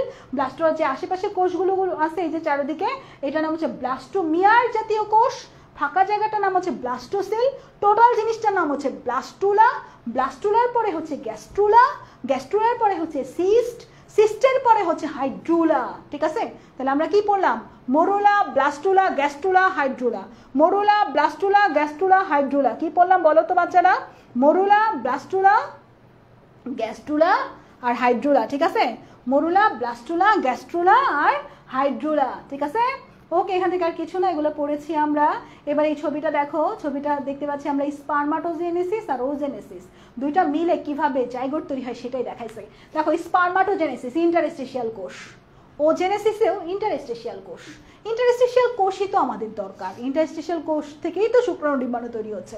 তাহলে ইন্টারস্টিশিয়াল কোষ এটা রূপান্তরিত হয়ে শুক্রাণু মাতৃকোষে রূপান্তরিত হচ্ছে। ইন্টারস্টিশিয়াল কোষটা মেয়ের ক্ষেত্রে ডিম্বাণু মাতৃকোষে রূপান্তরিত হচ্ছে। তারপরে আমরা দেখতে পাচ্ছি স্পার্মাটোগোনিয়া, গনিয়াটাও ডিপ্লয়েড, গনিয়াটা বৃদ্ধি পাইলে স্পার্মাটোসাইট হয়, তারপরে স্পার্মাটিড। এটা মনে রাখবো গ স ট গসট, গ দিয়ে হচ্ছে গনিয়া, স দিয়ে সাইট, ট দিয়ে হচ্ছে স্পার্মাটিড। এটার ক্ষেত্রে গনিয়া, ওটি ও সাইট, ওটি, তারপর ডিম্বাণু। শুক্রাণু ডিম্বাণু তৈরি হওয়ার পরে দুইটা মিলে কি তৈরি হলো? নিষেক হইলো। নিষেকের পরে জাইগোট, জাইগোটের পরে মরুলা, মরুলার পরে ব্লাস্টুলা, ব্লাস্টুলার পরে গ্যাস্ট্রোলা, গ্যাস্ট্রোলার পরে হাইড্রোলা, মরুলা, ব্লাস্টুলা, গ্যাস্ট্রোলা, হাইড্রোলা, তারপরে পূর্ণাঙ্গ হাইড্রা। দারুণ বুঝে গেছি না বিষয়টা আমরা টোটালি? এদের থেকে আসলো ডিম্বাণু, এদের থেকে আসলো শুক্রাণু। ও জেনেসিসের মাধ্যমে তৈরি হলো ডিম্বাণু, আর স্পার্মাটোজেনেসিসের মাধ্যমে তৈরি হলো শুক্রাণু। শুক্রাণু আর ডিম্বাণু মিলে কি তৈরি হলো? জাইগোট। জাইগোটের পরে মরুলা,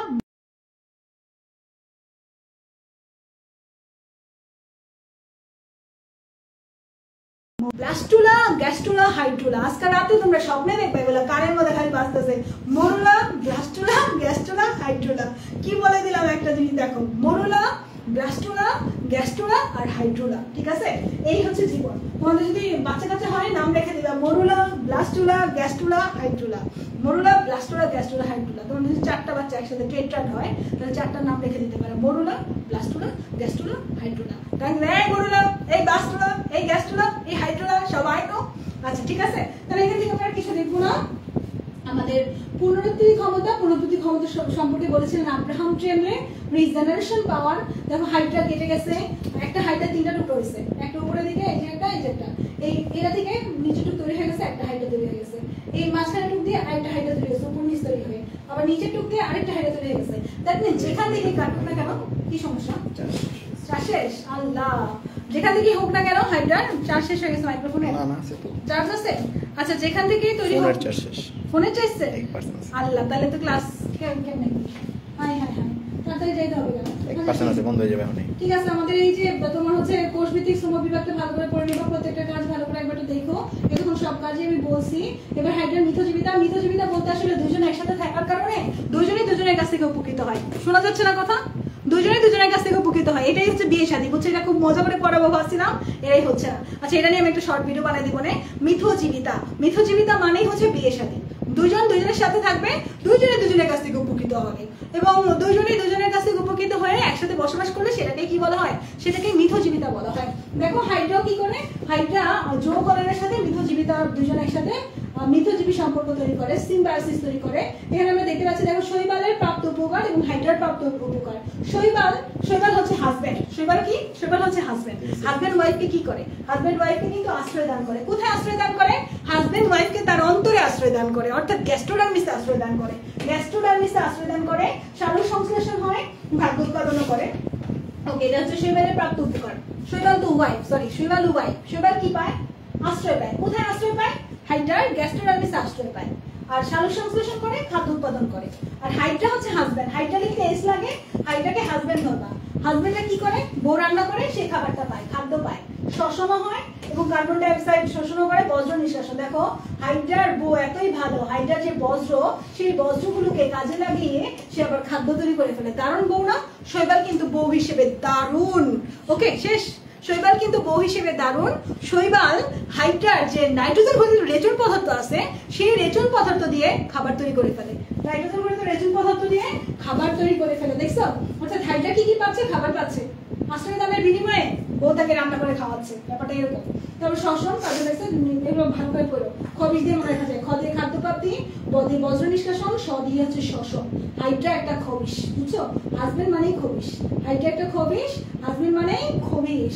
ওকে, এরপরে আমাদের যেখানে কিছু কথাবার্তা বলা আছে, হাইড্রার কখন মুকুল তৈরি হয়, জননাঙ্গ কখন, এই যে একসাথে করে দিছি আর কি, বসন্তকালে হচ্ছে হাইড্রোলা বের হয়, এটা টোবা পড়ো। তারপরে যে বিজ্ঞানীদের নামগুলো একসাথে করে দিছি, আমাদের ক্লাসটা শেষ। তাহলে আমরা কি দেখলাম? আমরা দেখলাম মিথজীবিতা। মিথজীবিতা মানেই হচ্ছে হাজবেন্ড ওয়াইফ সম্পর্ক। এই হাজবেন্ড ওয়াইফ সম্পর্কের মধ্যে শৈবাল হচ্ছে ওয়াইফ আর হাইড্রা হচ্ছে হাজবেন্ড। হাইড্রা লিখতে এস লাগে, হাজবেন্ড লিখতে এস লাগে। এবং শৈবাল ওয়াইফ হাজবেন্ডের কোথায় আশ্রয় পায়? একদম গ্যাস্ট্রোডার্মিসে আশ্রয় পায়। বউকে হাজবেন্ডরা অন্তরেই আশ্রয় দেয়, অর্থাৎ ভিতরেই আশ্রয় দেয়, একদম মনের ভিতরে, গ্যাস্ট্রোডার্মিসে। এর বিনিময়ে আবার তার রান্না করা খাবার খায়, তাকে দিয়ে কাপড় চোপড় ধোয়ায়, দেখছো না? আবার হাইড্রা এত ভালো বউ, শৈবাল এত ভালো বউ, হাইড্রার যে নাইট্রোজেন গঠিত বজ্র পদার্থ সেগুলো দিয়ে হাইড্রার জন্য খাবার তৈরি করে ফেলে। দারুণ না বিষয়টা? দারুণ। সবাই শৈবালের মতো বউ চায়, তাই না? আচ্ছা, আজকে আমাদের ক্লাস শেষ এখানেই। সবাই ভালো থাকো। ডাগানোর উপরে পিডিএফটা আমি এখনই দিয়ে দিতেছি। মোবাইলের চার্জ শেষ, চার্জ আরো দেওয়া দরকার ছিল, তাই না? 100ই ছিল, 100% চার্জ দিয়ে ক্লাস ছিল। কতক্ষণ ক্লাস নিলাম? 1.5 ঘন্টা। ঠিক আছে, সবাই ভালো থাকো, সুস্থ থাকো। আল্লাহ হাফেজ।